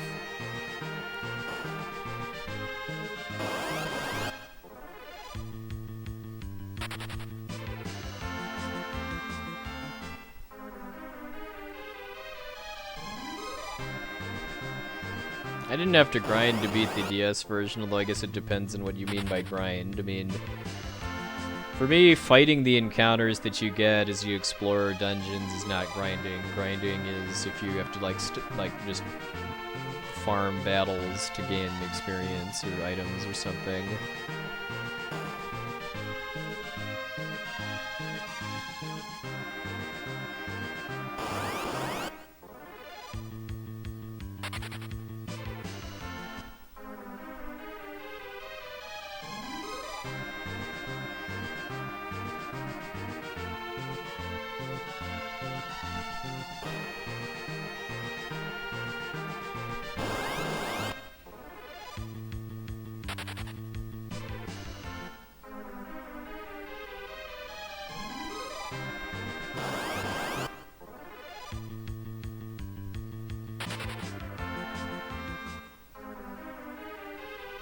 Alright, good night, Bersentia.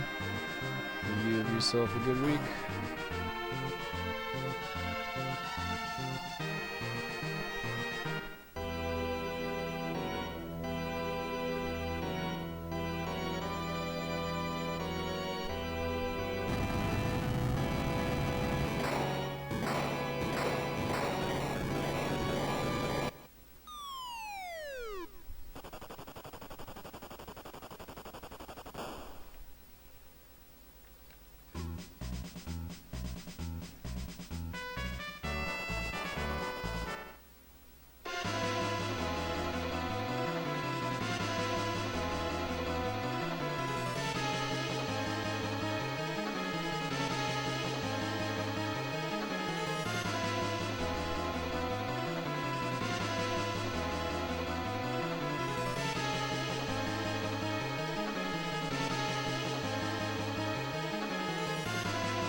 That was always a problem I had playing RPGs as a kid, was because most of the, well, I mean, most of them I rented, and therefore I did not have time to, to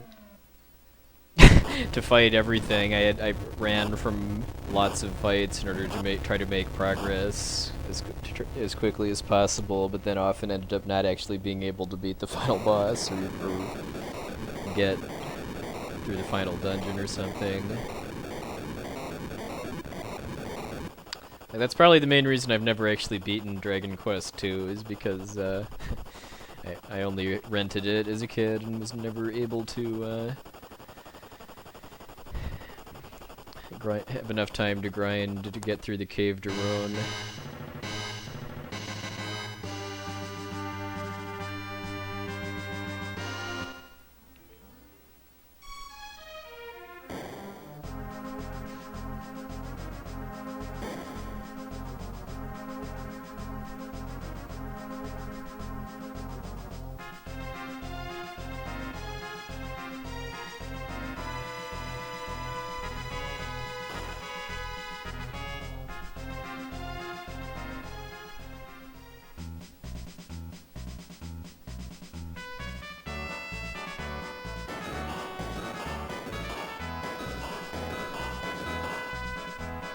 Yeah.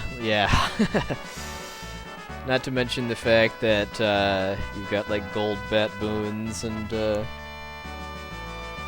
there's enemies in the final dungeon that can cast instant death, and you have very limited means of revival.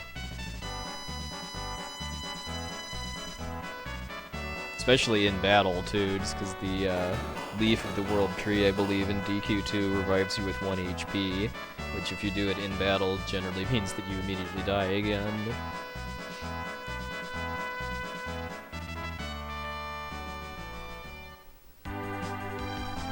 If I ever play DQ2 again, it's almost certainly going to be the Super Famicom version.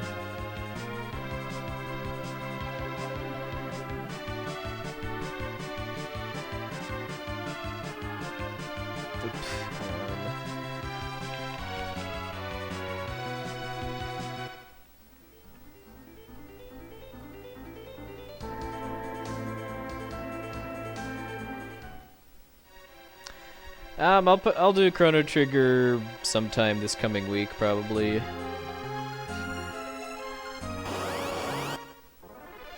don't think I'm gonna be like quote-unquote done with it for a while until I've gotten a sub 3 hour any percent run.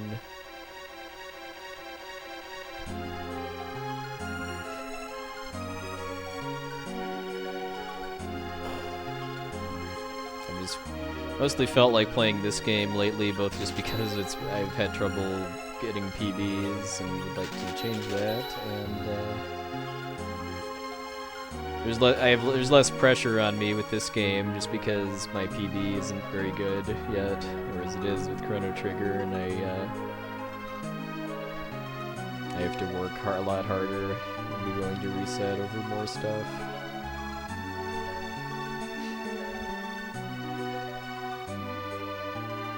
I've been doing some offline Chrono Trigger runs too, just to be able to focus on the game better.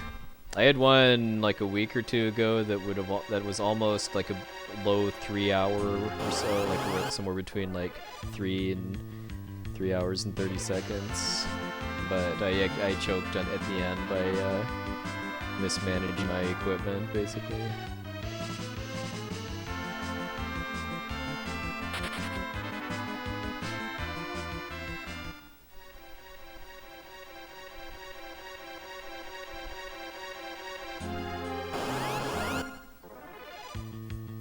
Well, the GBC version of DQ3 is kind of a port of the Super Famicom version, as I understand it. I've never played it myself.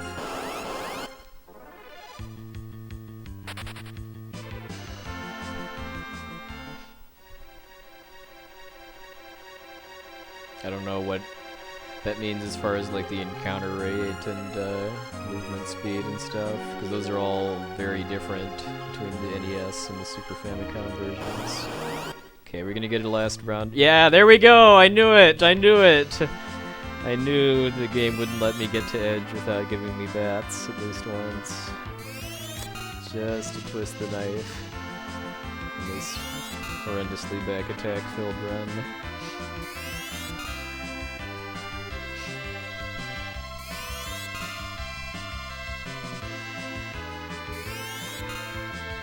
This is the worst back attack in the whole game, too, by the way, because of how laggy and slow that vampire animation is. And what Odin Smash said.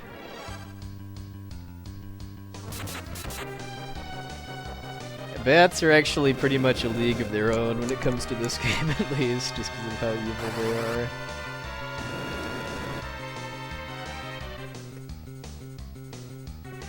Thank you, Jay Renegas.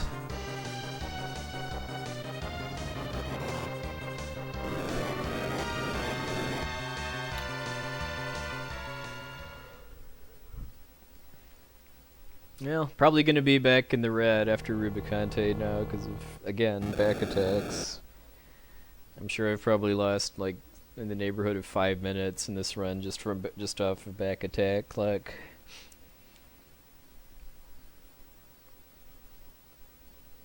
Although from this point on it's pretty much over because Edge is fast enough to run away from back attacks, but the game just had to give me bats at the bitter end. Of course, that isn't quite as epic as no cash getting bats on the literal last step before Edge.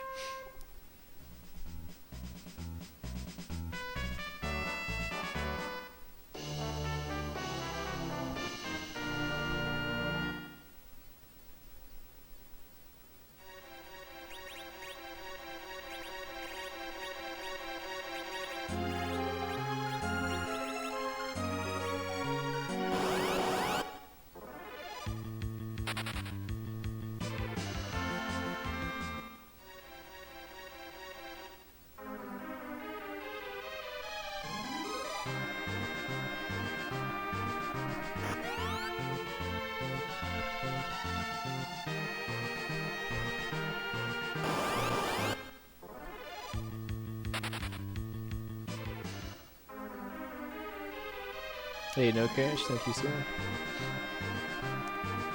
I think the time for luck is pretty much past, though, just because I've had so many back attacks that probably the best I can hope for at this point is maybe like 323 or 324 or so at the pace I'm on. Unless I have a phenomenal grind fight.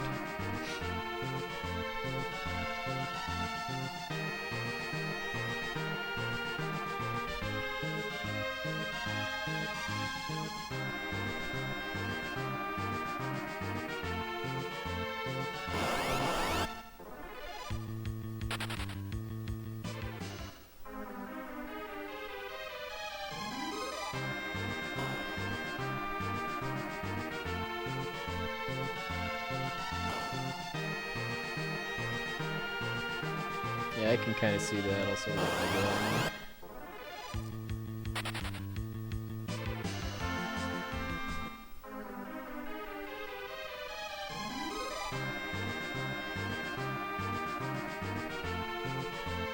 That one's on me though, because I'm sure I got an XP encounter because of those missteps.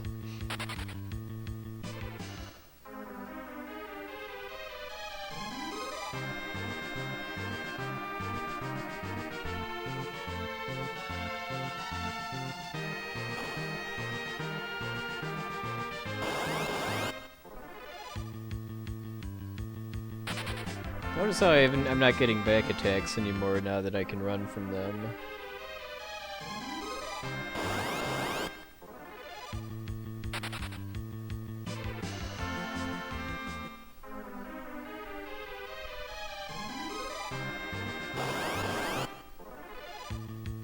Oh, there's one, but see ya.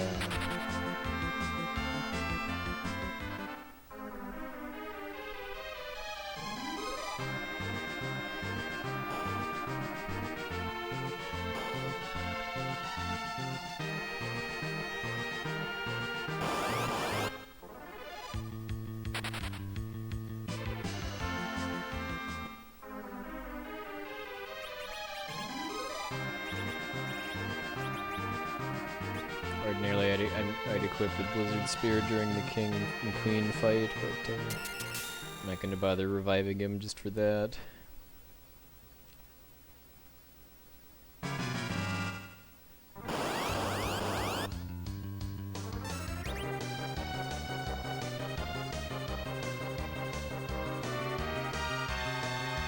Beta 7.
Ideally, I'd be done with Rubicante about now, too. Around 220.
Yep, back in the red now.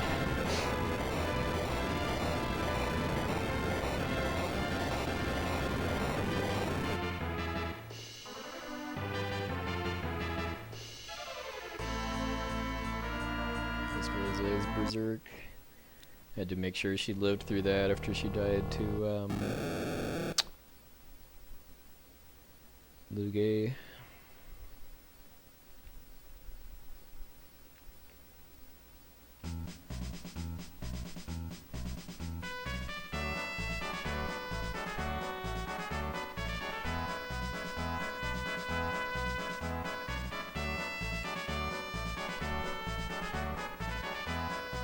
Well, the Mega Man game that kind of lets you play as the Guardians in the Zero games is Mega Man ZX.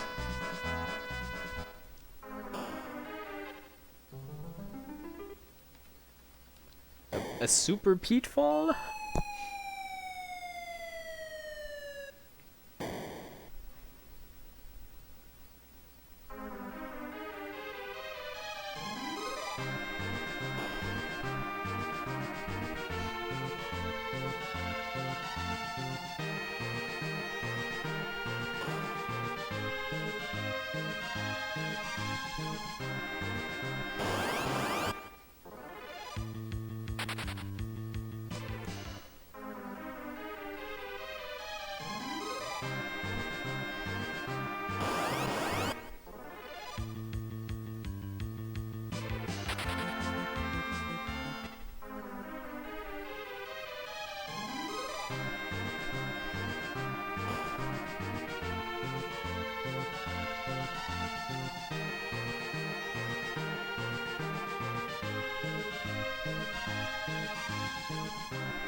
I didn't like Edge that much first few times I played this. Mostly just because of how weak his armor is. I would always be having to heal him if he was in the front row.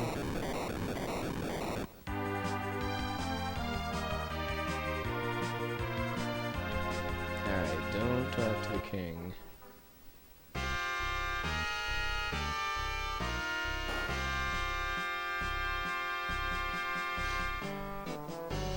Okay, about to say, you gonna do it too, Trolldorf? Block the stairs.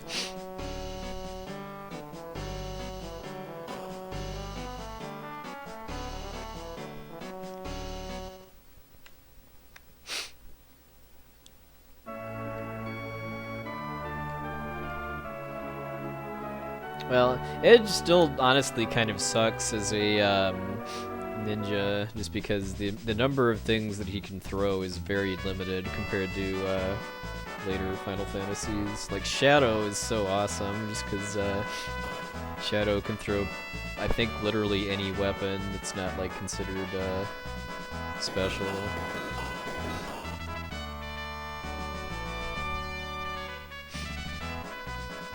I mean, if Edge was the same way, I mean, I would have actually just bought a bunch of Blizzard Lances and had Edge throw them at Rubicante, but you can't, because he can only throw a very limited range of weapons.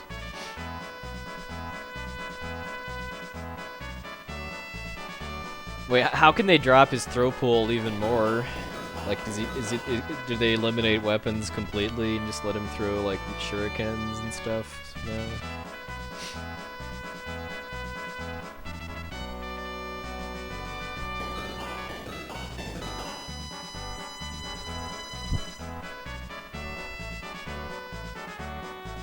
Yeah, Edge is the main workhorse in the final battles in this route.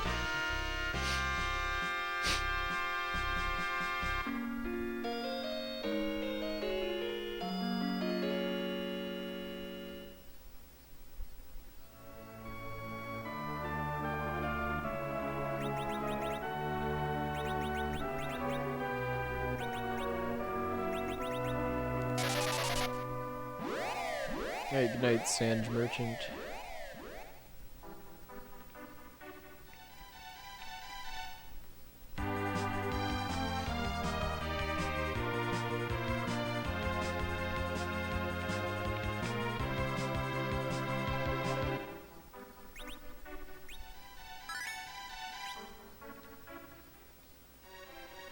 I've speedrun PlayStation games like Final Fantasy 7 and 9, Kingdom Hearts 2, Parasite Eve.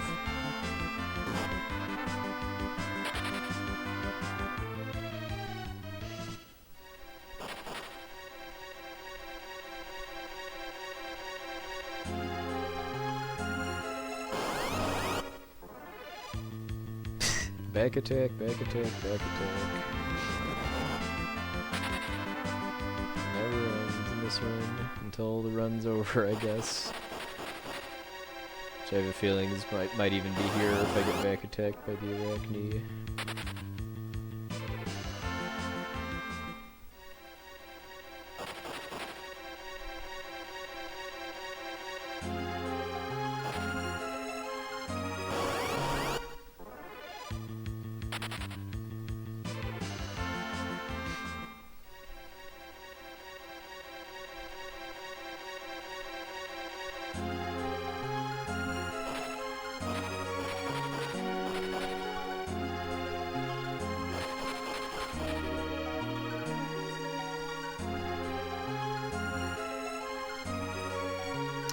Alright, let's see how the troll treats me.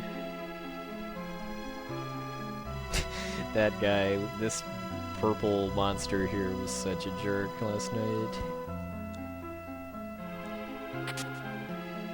Alright, we're done with Mount Ordeal, or Castle Ordeals now with the Rat Tail in hand.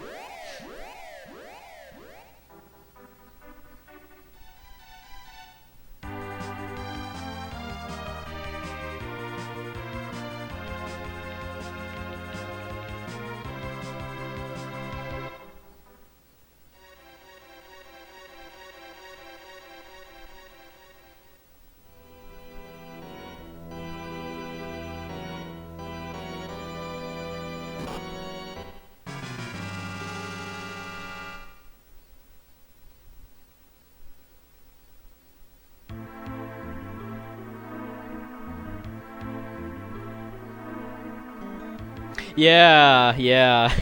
That was a thing back when the brief period that the route got the Avenger Sword from the Sylph Cave was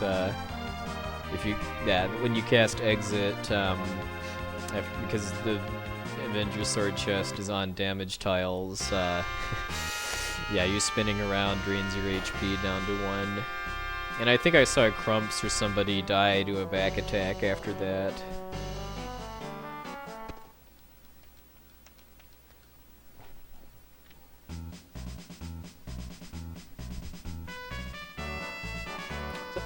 I don't know if it does that in the remakes too. My guess is probably not. It's probably just a Super Nintendo, Super Famicom thing.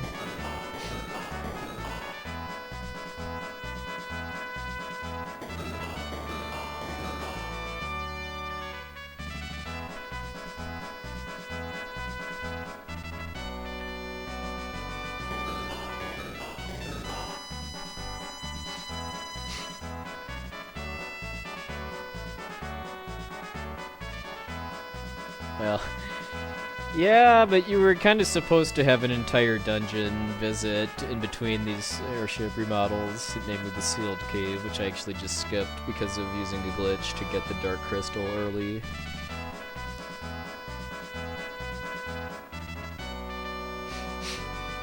Fortunately, in the Excalibur route, you do have the Summon Cave visit to break up the airship remodel cutscenes.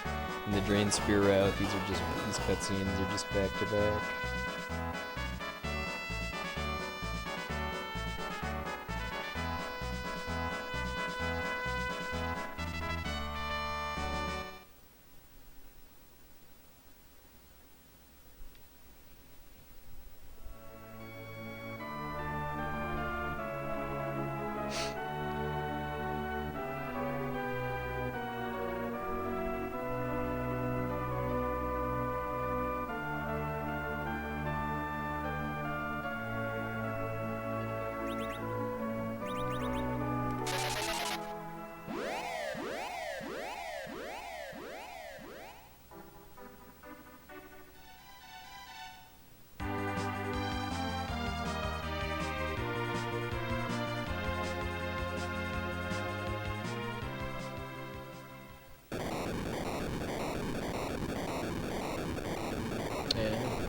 Poor Yang. It's frying panned off screen. Time to play Airship Chinese Fire Wheel here.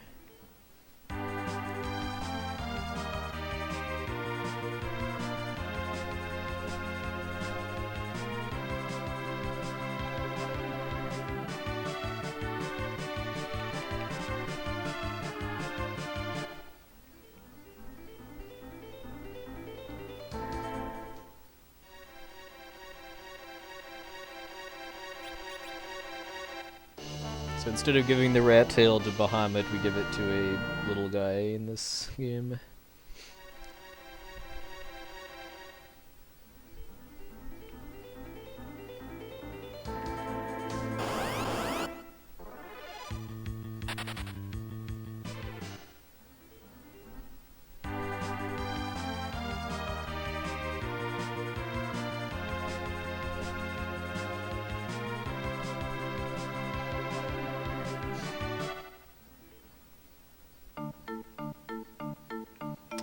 Alright, so now that I have the adamant, in order to, I could go back to the underworld and give it to Kokol the smith, but he doesn't actually finish forging the Excalibur until you've gotten the lunar whale.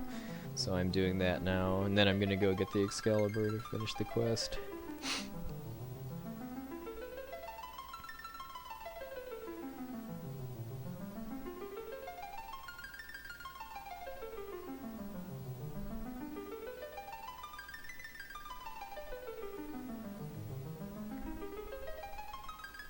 Up and at them.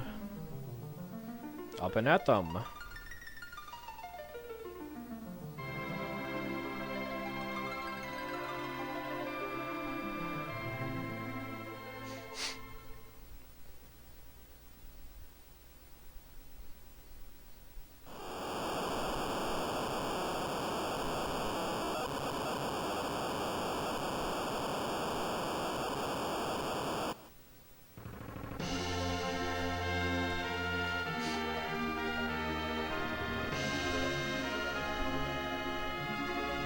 Yeah, their wishes for summoning the lunar whale kind of remind me of Dr. Wily begging for mercy more than anything else.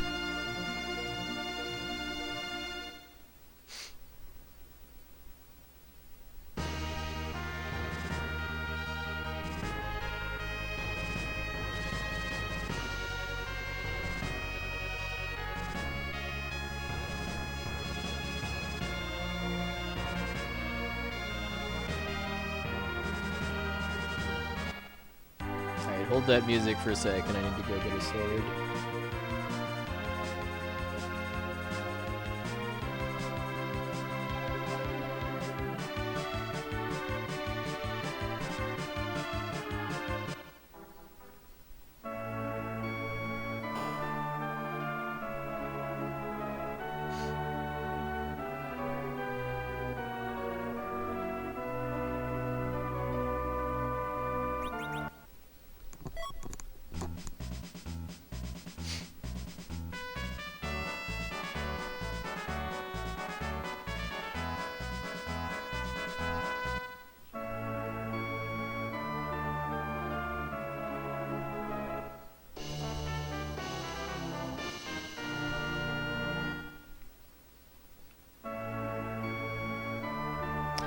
Yeah, it's gonna be. I would hope it's gonna be pretty hard to forget to dupe the Excalibur after I lost a PB to that last night. We shall see, though.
And we got the dessert sampler platter there.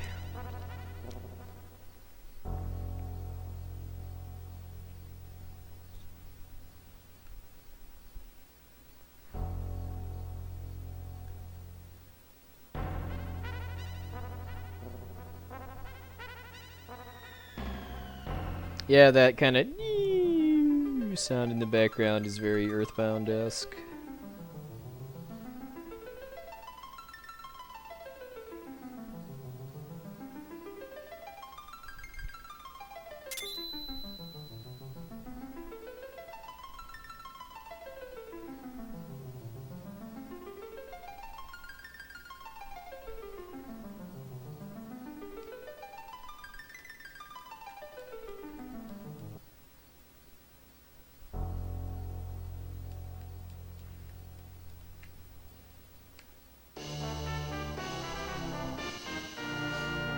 Time for RPG Dead to join us.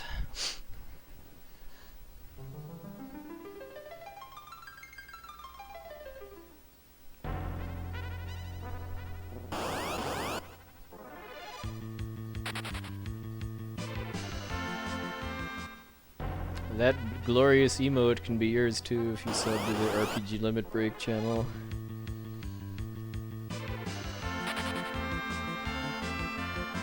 Hey, the windfish.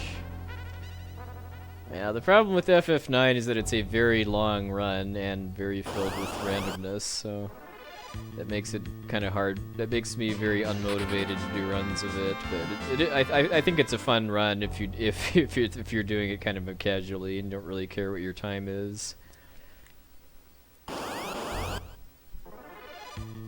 Wow. Glad I got edge now, because I'd be dead many times over from all these moon back attacks.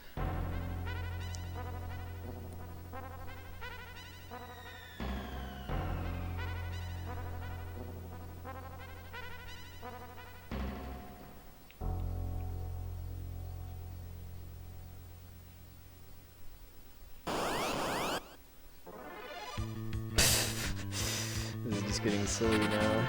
At least I haven't gotten red wormed, because red worms can actually attack you. I don't believe they can kill you if you have Fusoya, but on your way to the Lunar Palace, if you get red worm back attack, you can pretty easily die.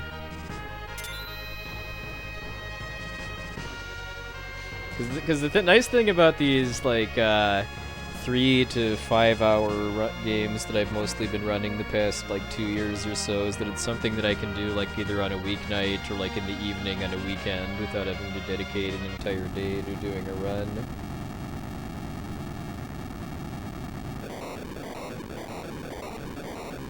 Oh, dinosaurs!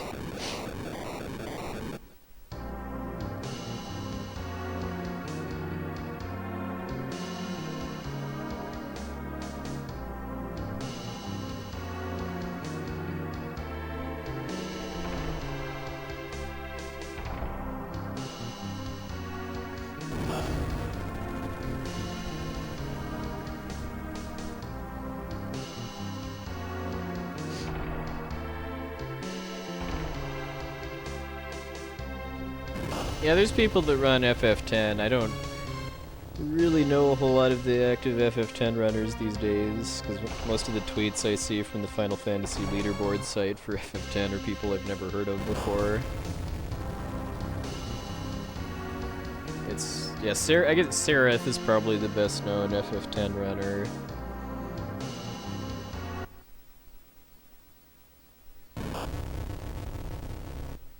It's not a game I'm ever planning to run just because it's just too darn long and it's got too many cutscenes.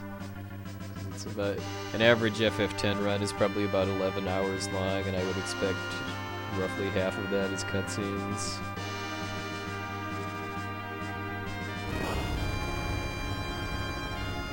I know the record for that is over 10 hours. Yeah, it doesn't really look like a super difficult run to finish if you can handle the fact that it's 11 hours long on average.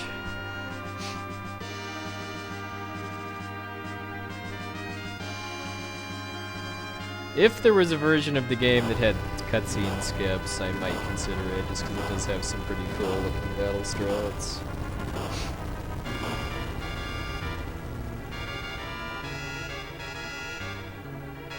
Five hours of cutscenes sounds about right to me. There's a lot of like 10+ minute long cutscenes in that game.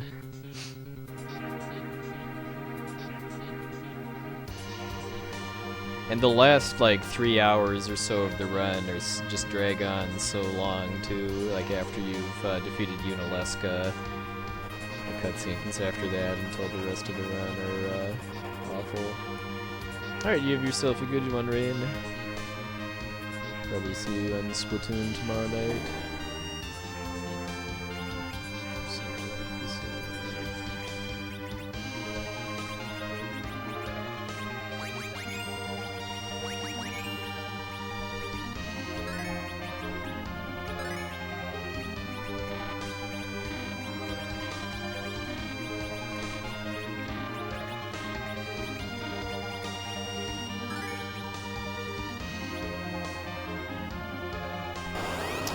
How do I not get bored? Just because I can always do better.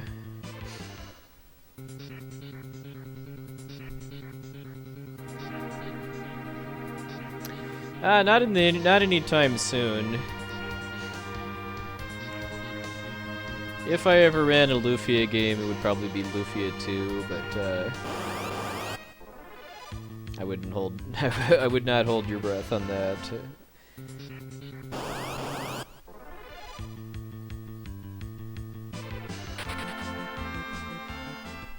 Lufia 2 is definitely. Well, I do have a soft spot for Lufia 1 as well, but I live vicariously through Elmegus running Lufia 1. Oh, I underflowed Fusoya's MP, so he now has unlimited MP, but can only be used during battles.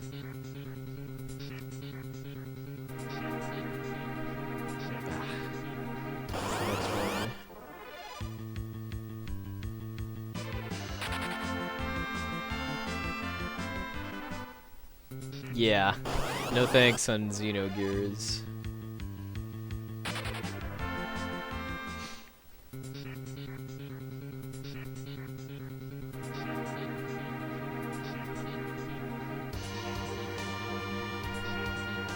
Jeez, I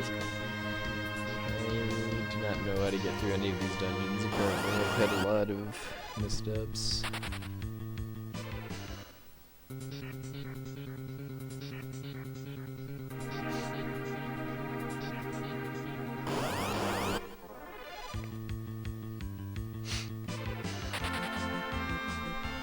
Alright, calling it now that the grind fight is going to be a back attack.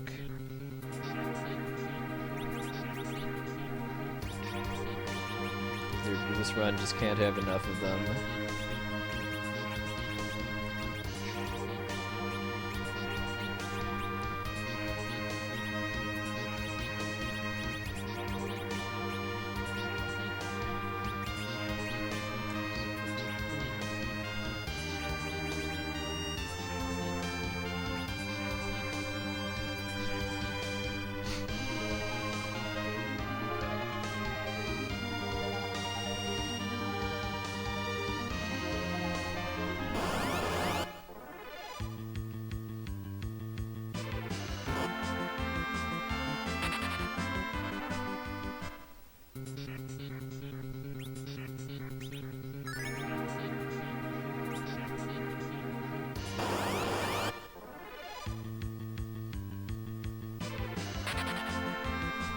I swear the Giant of Babil has a above average back attack rate too.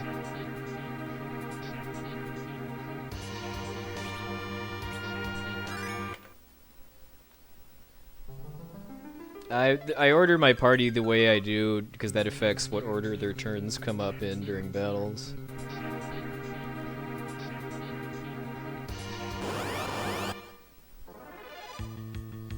Alright, double mech giant. Okay, next room. Should be another double mech giant.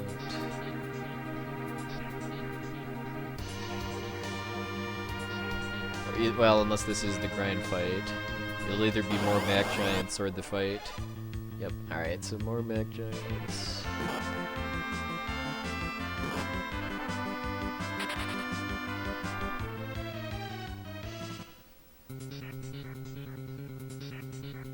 Alright, next one should be Mac Giant, Horseman, Beamer.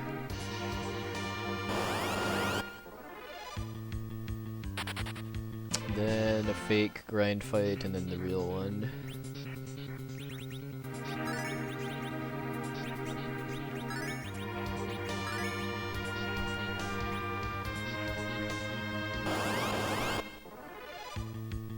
I'm gonna run from this, and the next one should be the grind fight.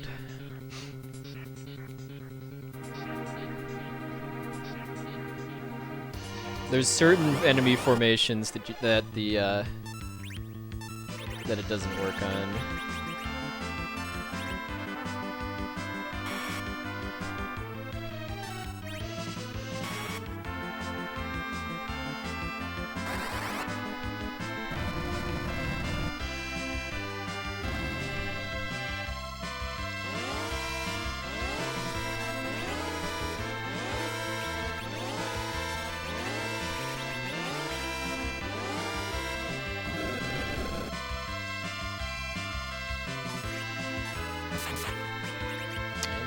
Wow, Rydia did not waste any time in jumping the gun, too. Well, gonna be another mediocre grind fight.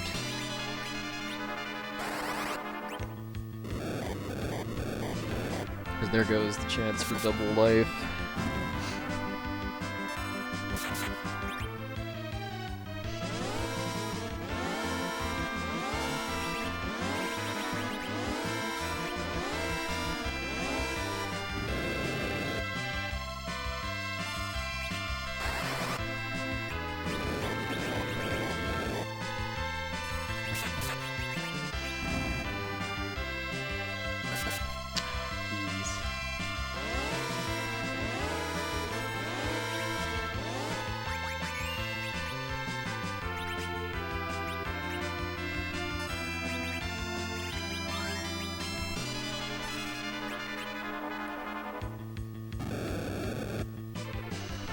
Two kills.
that was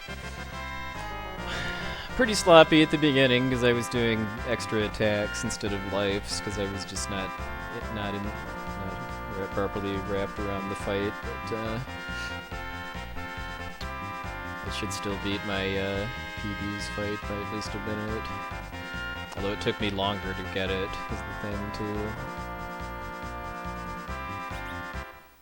Okay, so let's not forget to dupe the Excaliburs this time. How about?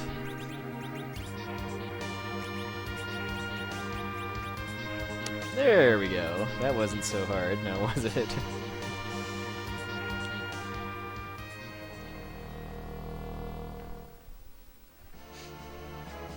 I'm surprised I was able to pull back getting double lives too, because I thought it's pretty much gone for good once Rydia jumps the gun.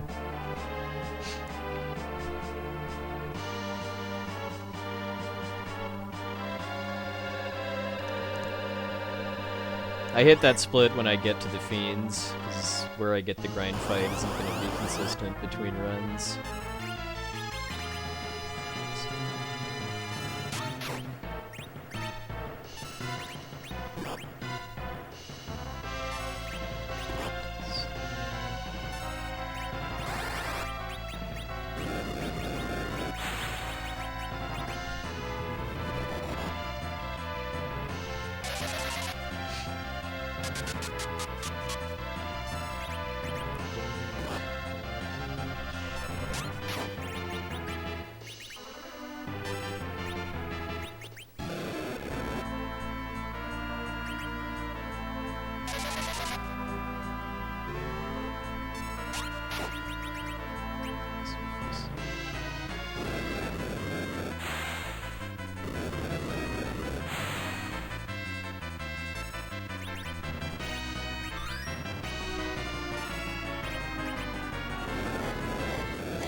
There we go.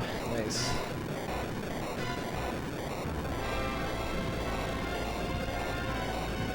So if anyone hasn't seen this before, reflecting that Ice 3 off of wall, and then made it so that I could bypass the trigger for the Fiends changing from Rubicante to Cagnazzo.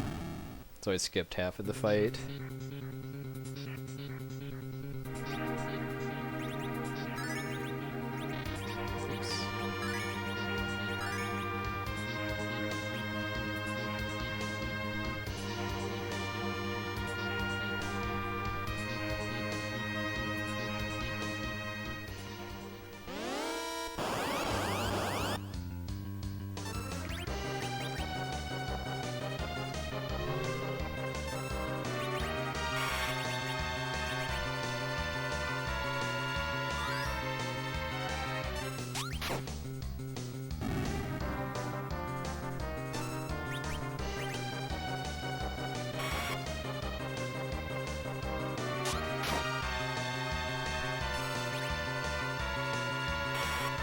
Hey Rory, thank you, sir.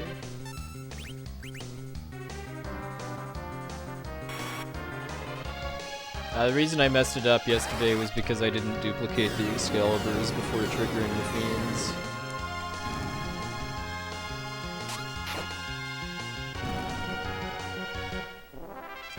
Wow, okay. Well, I mean, that split does include both the Fiends and CPU. Maybe I like got an encounter between them or something. Yeah, this is a relatively new route for the no stairs glitch category, where you get the Excalibur instead of the Drain Spear. It's probably a minute or two slower, but it's a lot easier and more consistent, as you're seeing now. Yes, I have considered running Mario RPG, but If it's a very hard run from what I've seen, so I don't know.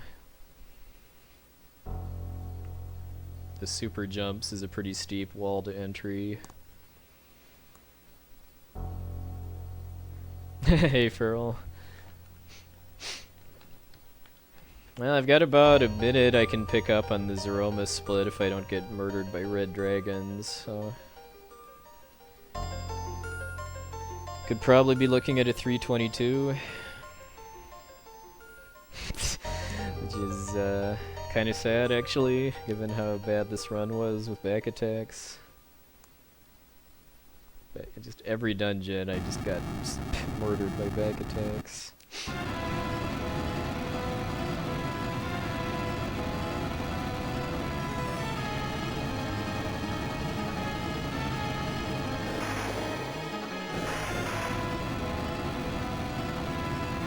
The goal still stands that I want to get a sub 320 before I start trying to learn seed manipulation.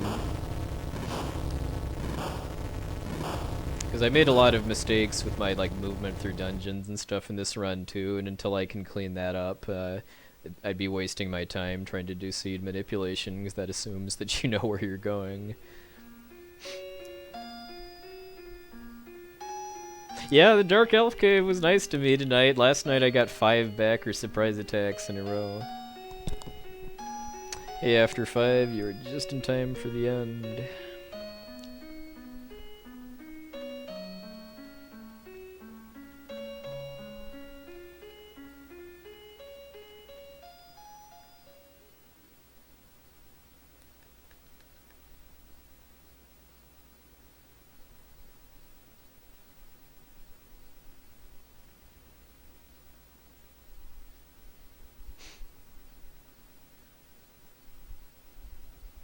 I mean, from what I see, it's not even just the super jumps. The fact that you have a lot of the boss strats depend on you getting the perfect guards too,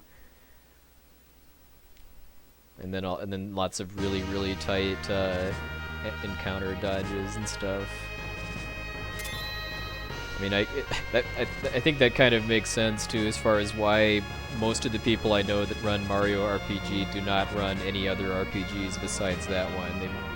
The other games they run are like Mega Man games or other like precision platformers.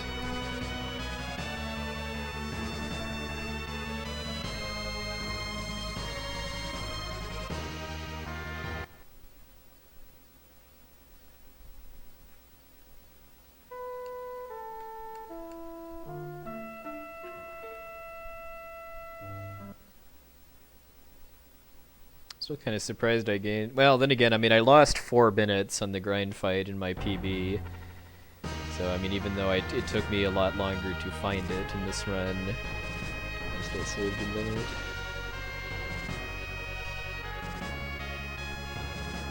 Well, I don't know. From what I've seen, Super Mario RPG menuing is actually looks pretty easy compared to like Final Fantasy 6 or 9. I mean, the fact that the only menuing is equipping stuff, you don't have additional layers of menus like accessories or abilities or that sort of thing, and the fact that the game only lets you select stuff that a given character can equip with the cursor. I don't know.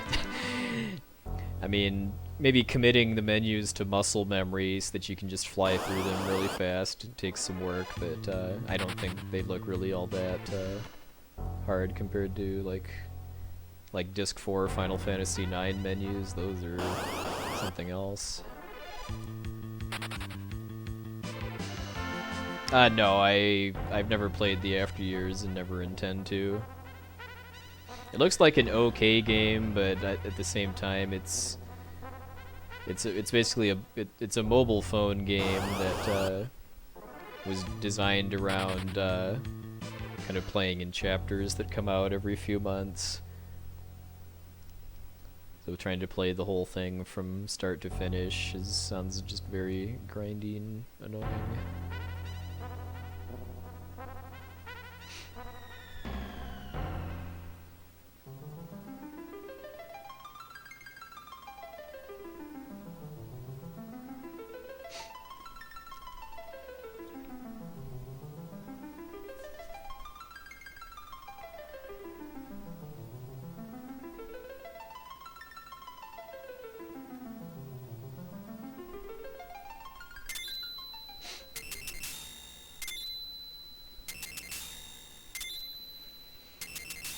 Yeah.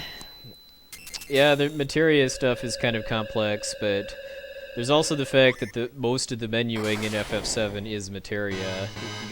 At least when I used to run it more regularly, I mean, changing weapons and armor and accessories wasn't really all that, wasn't anywhere near as often as materia. But of course, there's lots of subtleties with it too. 'Cause something I didn't actually know about Final Fantasy VII until I started speedrunning it is that actually the order that you equip your materia in your equipment slots affects what order in your battle menu the commands are in, which blew my mind.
If I didn't already forget the protect rings, I almost did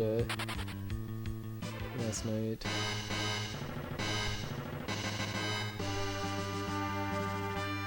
If I did, I'm just gonna go on and hope that the one non-nerfed Big Bang doesn't. Okay, there it is. If I do forget it, I'm just gonna keep going and hope that the one full power Big Bang doesn't kill Edge. Hey, the Joker.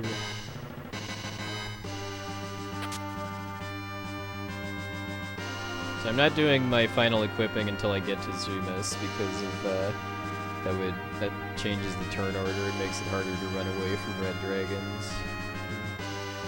What we have seen so far.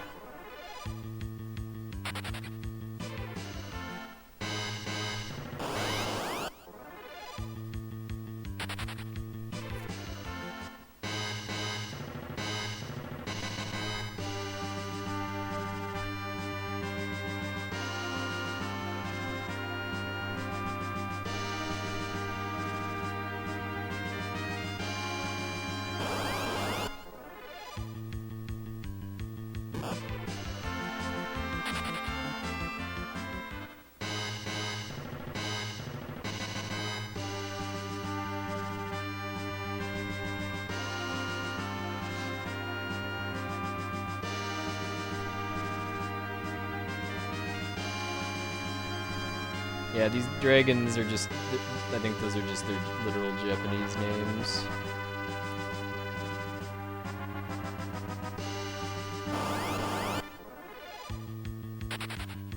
Not bothering savings. If I die to Zeromus, I'm not babying for sure.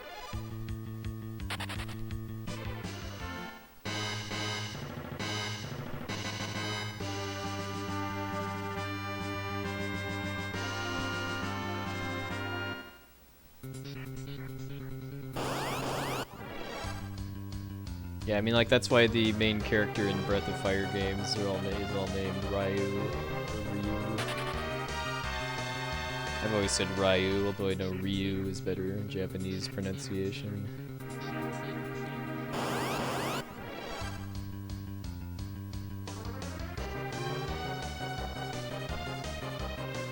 Yeah, the death sprites in this game are pretty top-notch, actually. Like, you've got Sid, who's grinning even in death. You've got Fusoya, who's RPG dead, and then, other characters that look like they're napping.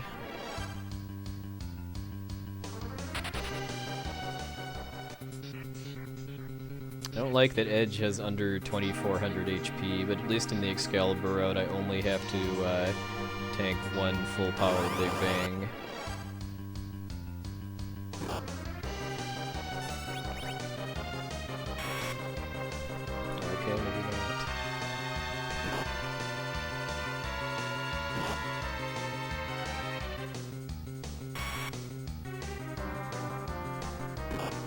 on. Okay. I guess I need to practice. I need to figure something out because these red dragons are just wrecking me every run.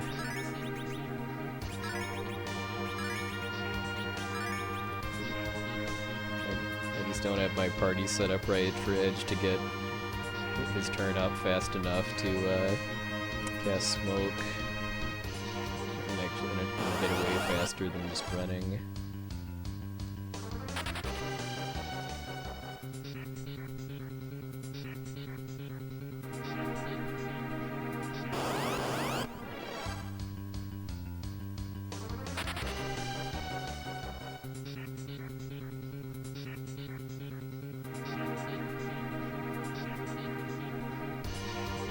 Swoon me, yeah, swoon means KO in this game.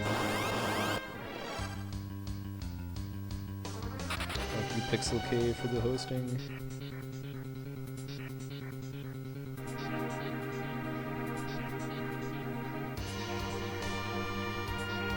Let's see if I can pull a 322.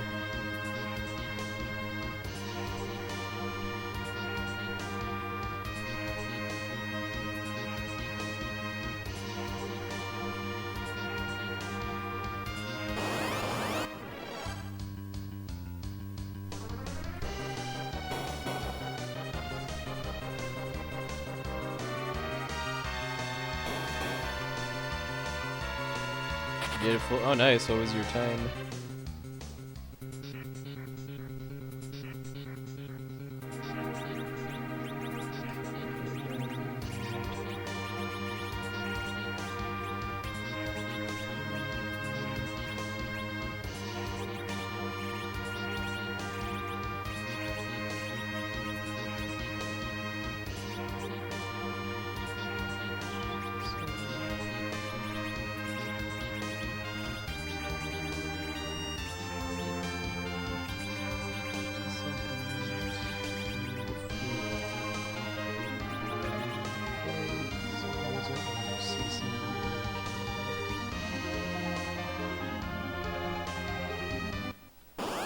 Well, sub 10s are pretty solid for a first run, if you ask me. I believe my first FF7 single segment run using strats from 4 years ago was like 10-15 or so.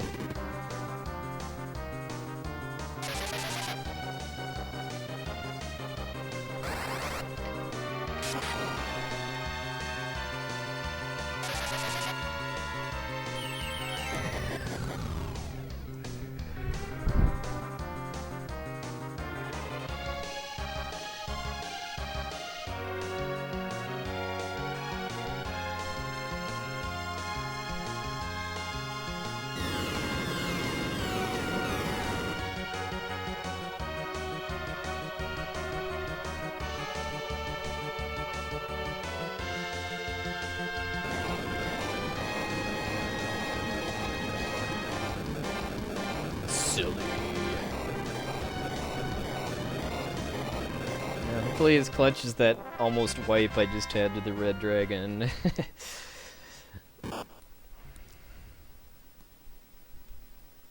Alright, so about another 5 minutes of cutscenes to go before I actually get to fight the final boss.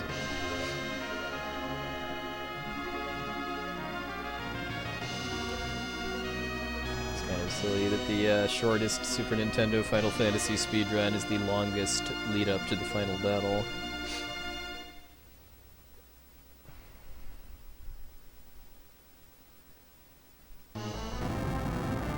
Yeah, all I really need is to not make any mistakes and for Edge to not get bopped by the one Big Bang that can. 'Cause, one very nice thing about the Excalibur route is that I only have to survive one full power Big Bang.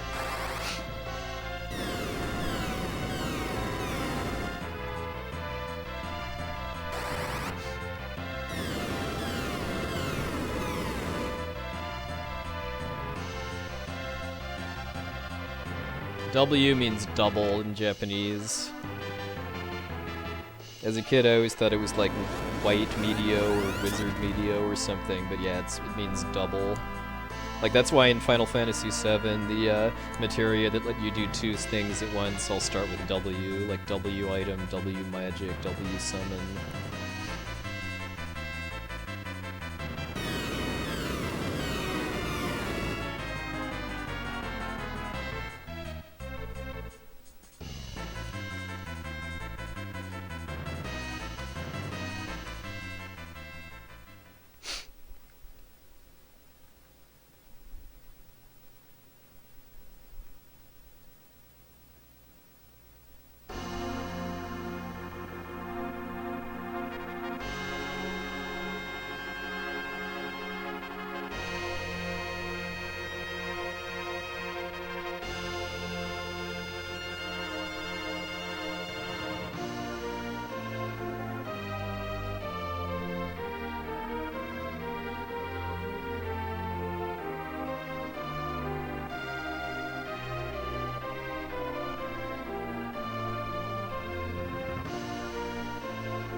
Yeah, I think the fan translation of 5 does that too. Like, I'm pretty sure it's X magic for dual cast and X fight for rapid fire.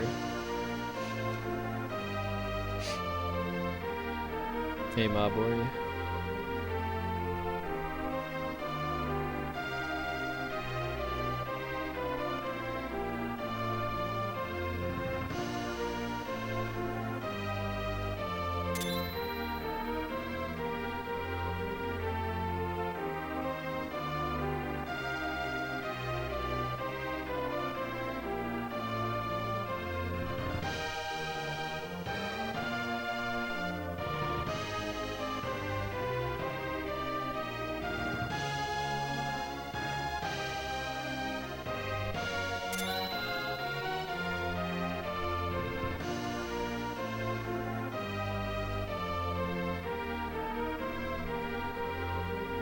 I mean, it's a cool fight with a cool background and stuff. I mean, I do agree that Zeromus is kind of, I don't know, Zeromus isn't the kind of the heart of the story. The heart of the story is Cecil and Golbez, but they do kind of need, I mean, if they're going to have Golbez be redeemed, then there needs to be something for you to fight as the final boss.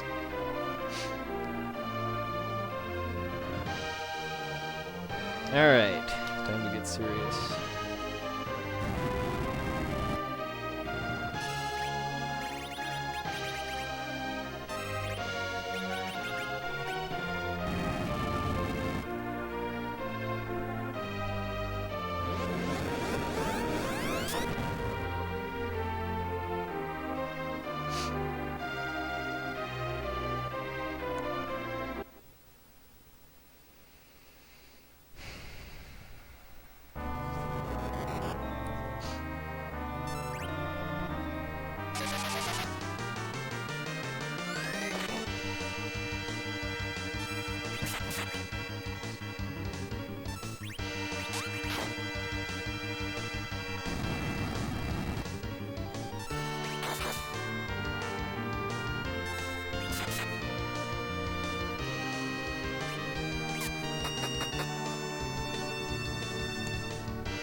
321.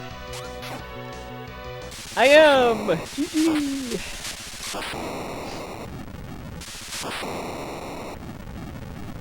Sub 322 on my second completed run.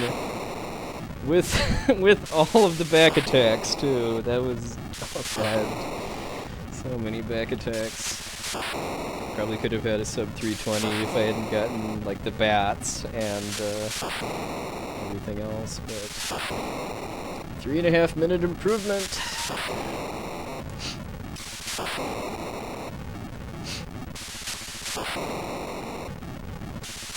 So since that's a new PB, it's time to establish a new tradition for this game.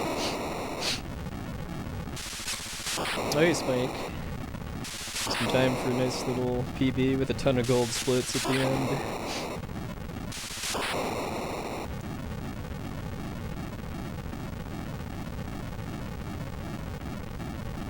I will not perish as long as there is evil in the hearts of people. Buff! Grr! Zer! Gram!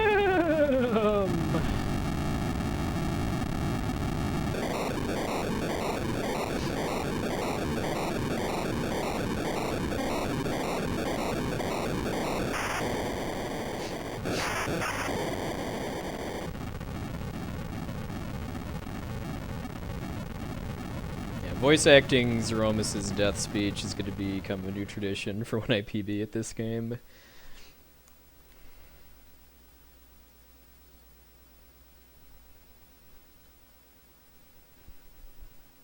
Yeah, it takes forever for the fight to get started, and then it takes forever for him to die, too. X-Death and Kefka are both just gone after, the fight is over. I think in the after years you actually get to see what's up those stairs. It's like the sleeping chamber for the Lunarians.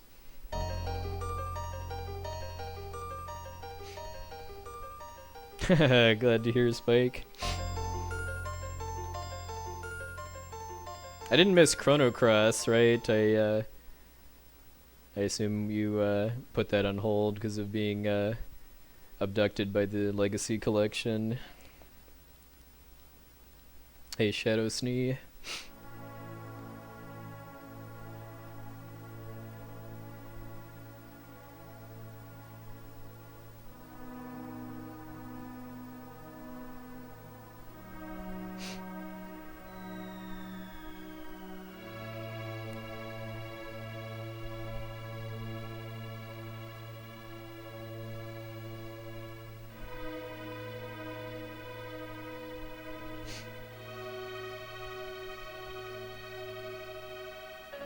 Oh, your play. Okay, that makes more sense.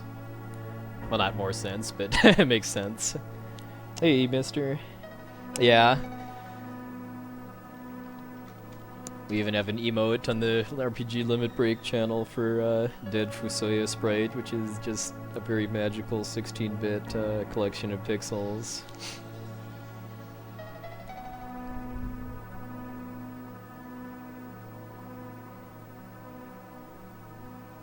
I wish I could remember a pretty funny parody that somebody said once of based on the Obi-Wan first talking about Darth Vader's speech. Is like, he's more beard now than man, twisted and unkempt.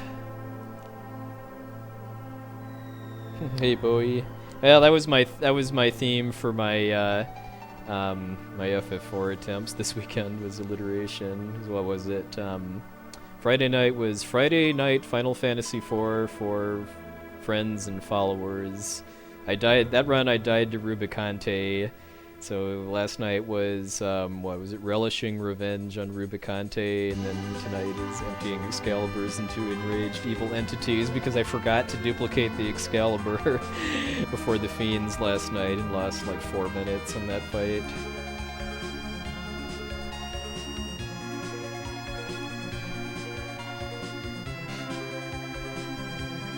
Chrono Cross is pretty much a glitchless run. The run is mostly about optimizing the boss fights with your setup and how you use your stamina points and stuff.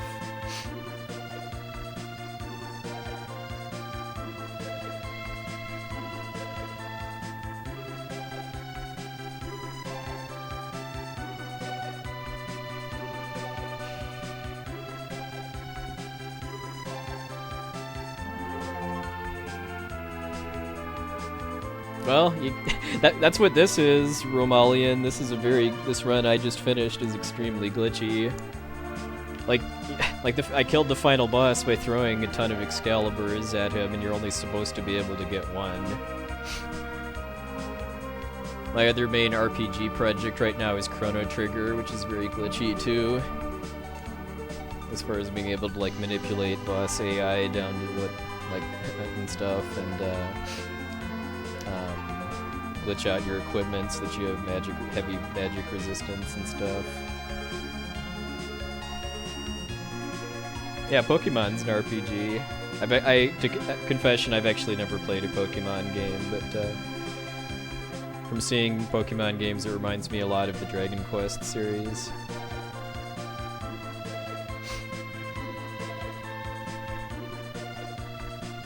Yeah, the stored meat glitch in what I think it's Final Fantasy Legend, also known as Saga 1, is pretty crazy.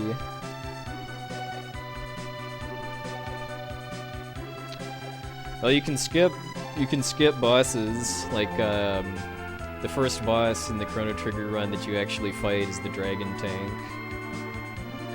Yeah, the Dog Island is indeed an RPG. I'll probably do a Chrono Trigger run the next time I stream, but because I need, there's some parts of this run that I really need to practice before I have another go. I really need to figure out a better setup for the second half of the Lunar Subterrane for Red Dragons, because I almost died to a Red Dragon in this run, and I thought that I was going to be okay with my party formation.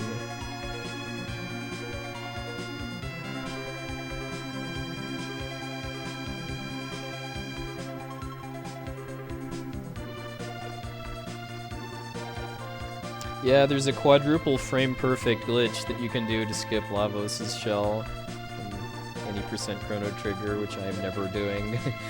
It's ridiculous.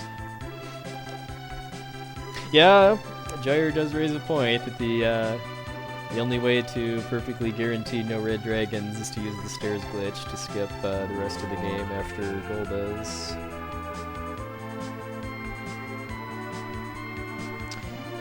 Yeah, let me get a link to that. I mean, there is, if you look at that playlist there's one of my co-op runs of Chrono Trigger with Essentia is on that list, but the one we did for SGDQ is better as far as just how us playing better and the run being more optimized. I don't have it up on my YouTube yet because it's not on archive.org yet, but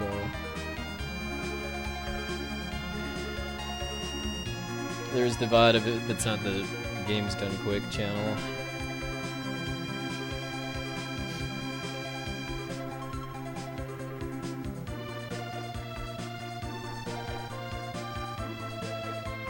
Oh, thank you, Arkeo Naga. Yeah, if anybody's new to my streams, please follow. Like I just said, this game and Chrono Trigger are my main RPGs right now, and I also occasionally run Donkey Kong Country too. Yeah, I do want to get back into FF5 at some point. I would like to do glitchless FF5, which isn't really actually all that different from any percent. It just means that mostly just means that you actually fight the final boss. Yeah. Actually, it's 2011 was the last time the full game FF4 run was in. It was the finale for the first AGDQ. Brosentia did the any percent stairs glitch, aka Die Hard category at SGDQ 2013. Yeah, this game is the #1 RPG that I want to see make AGDQ just because of how long it's been, how hard people have worked on it, especially people like Nirm and the Roth. And yeah, I mean, I'll offer it just because I'm working on it, but I would much rather Nirm get a chance to run this at GDQ than me.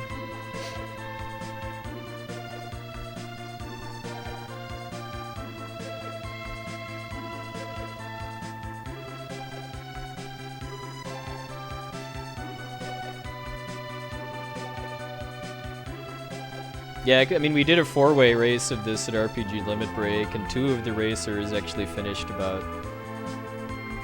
It was less than 30 seconds apart. It was a pretty crazy finish. It could have been a little closer if we hadn't made the trash can glitch an incentive during the actual race, but I mean, hindsight's 2020.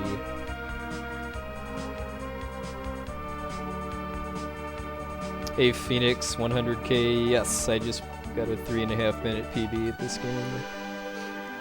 Oh cool, we're doing Chrono Trigger again, nice. Means I don't have to really work on anything new. Thanks, Spike.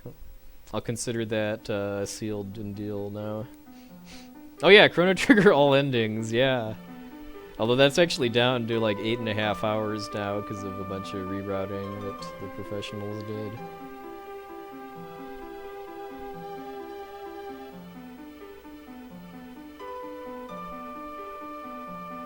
Yeah, I mean, I was really surprised that Chrono Trigger made it in over this game for SGDQ, but I'm pretty sure the reason why is just because Chrono Trigger has much better donation incentives.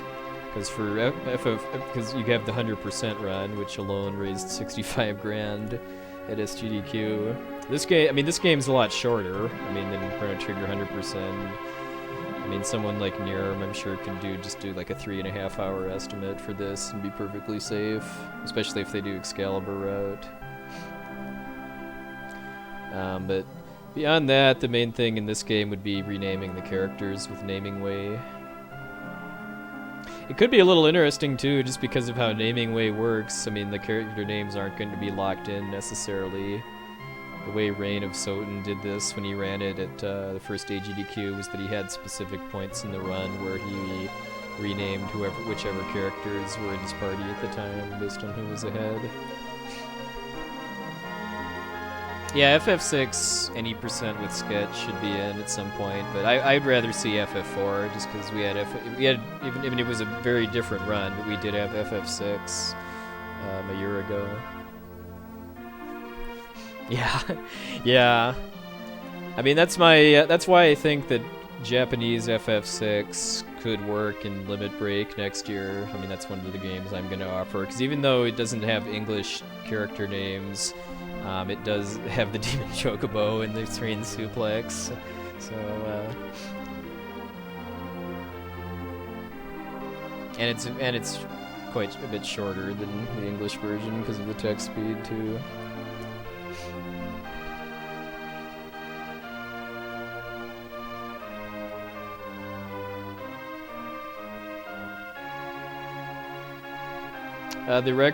Sin Riser, the record for this category is 310 by the Roth, I believe, has it now.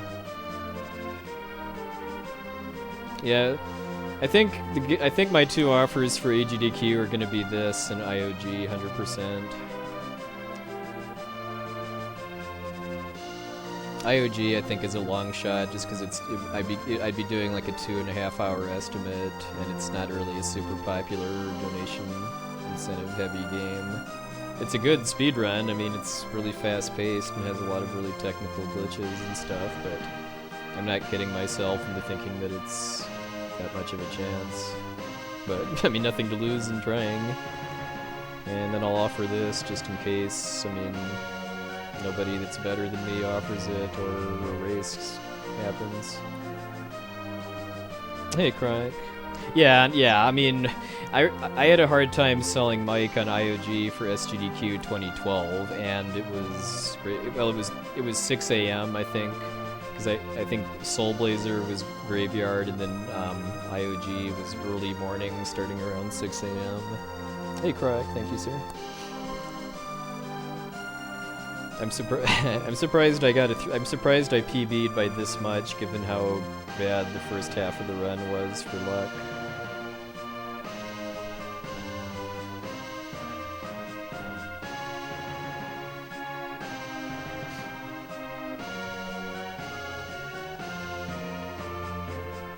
I mean, when I scheduled the graveyard slots for Limit Break, one of the factors I considered too was how many people I knew were going to be on the couch. Like, That was one of the reasons why I put Tales of Xillia there, was because I knew there'd be 4 runners there and that they'd be keeping the energy level high. Yes, I've played Terradigma. It's an awesome game, and I might speedrun it someday. I do have it on my list for games I'm considering.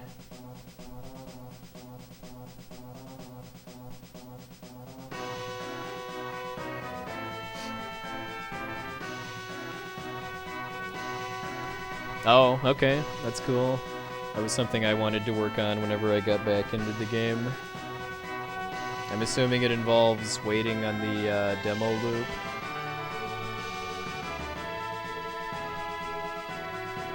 Because that was what I was going to look at for manipulating Fisherman Jewel.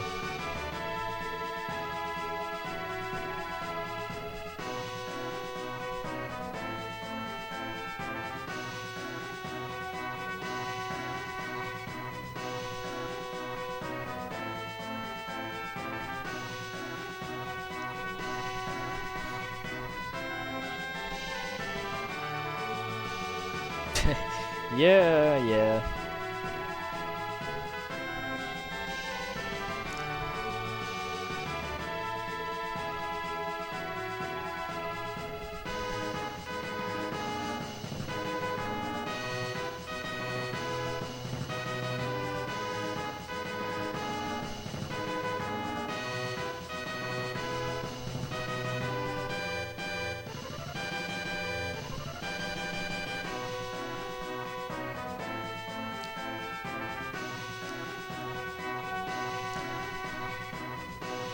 Yeah, I think generally you could call graveyard 2 a.m. to 6 a.m. or so, or even maybe like 2 a.m. to 8 a.m.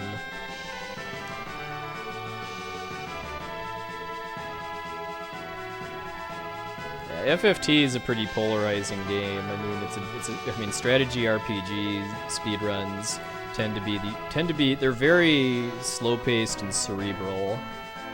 So it's something that people that like the game really, really like, and people that don't are not going to really be able to follow or understand, really.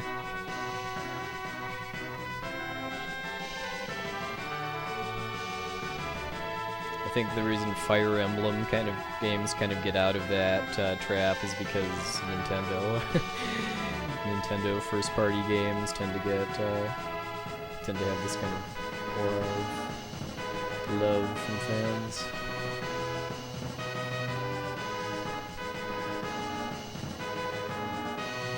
Oh, thank you, Asymptotic.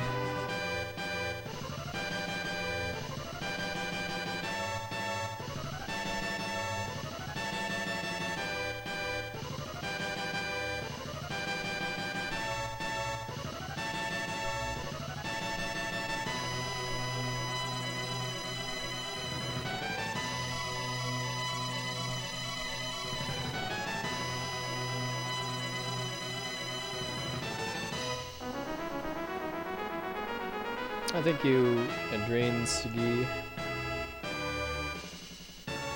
When is Quest 64 happening? Next time you stream it.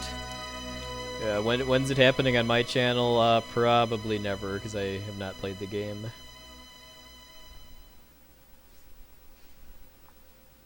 JP timing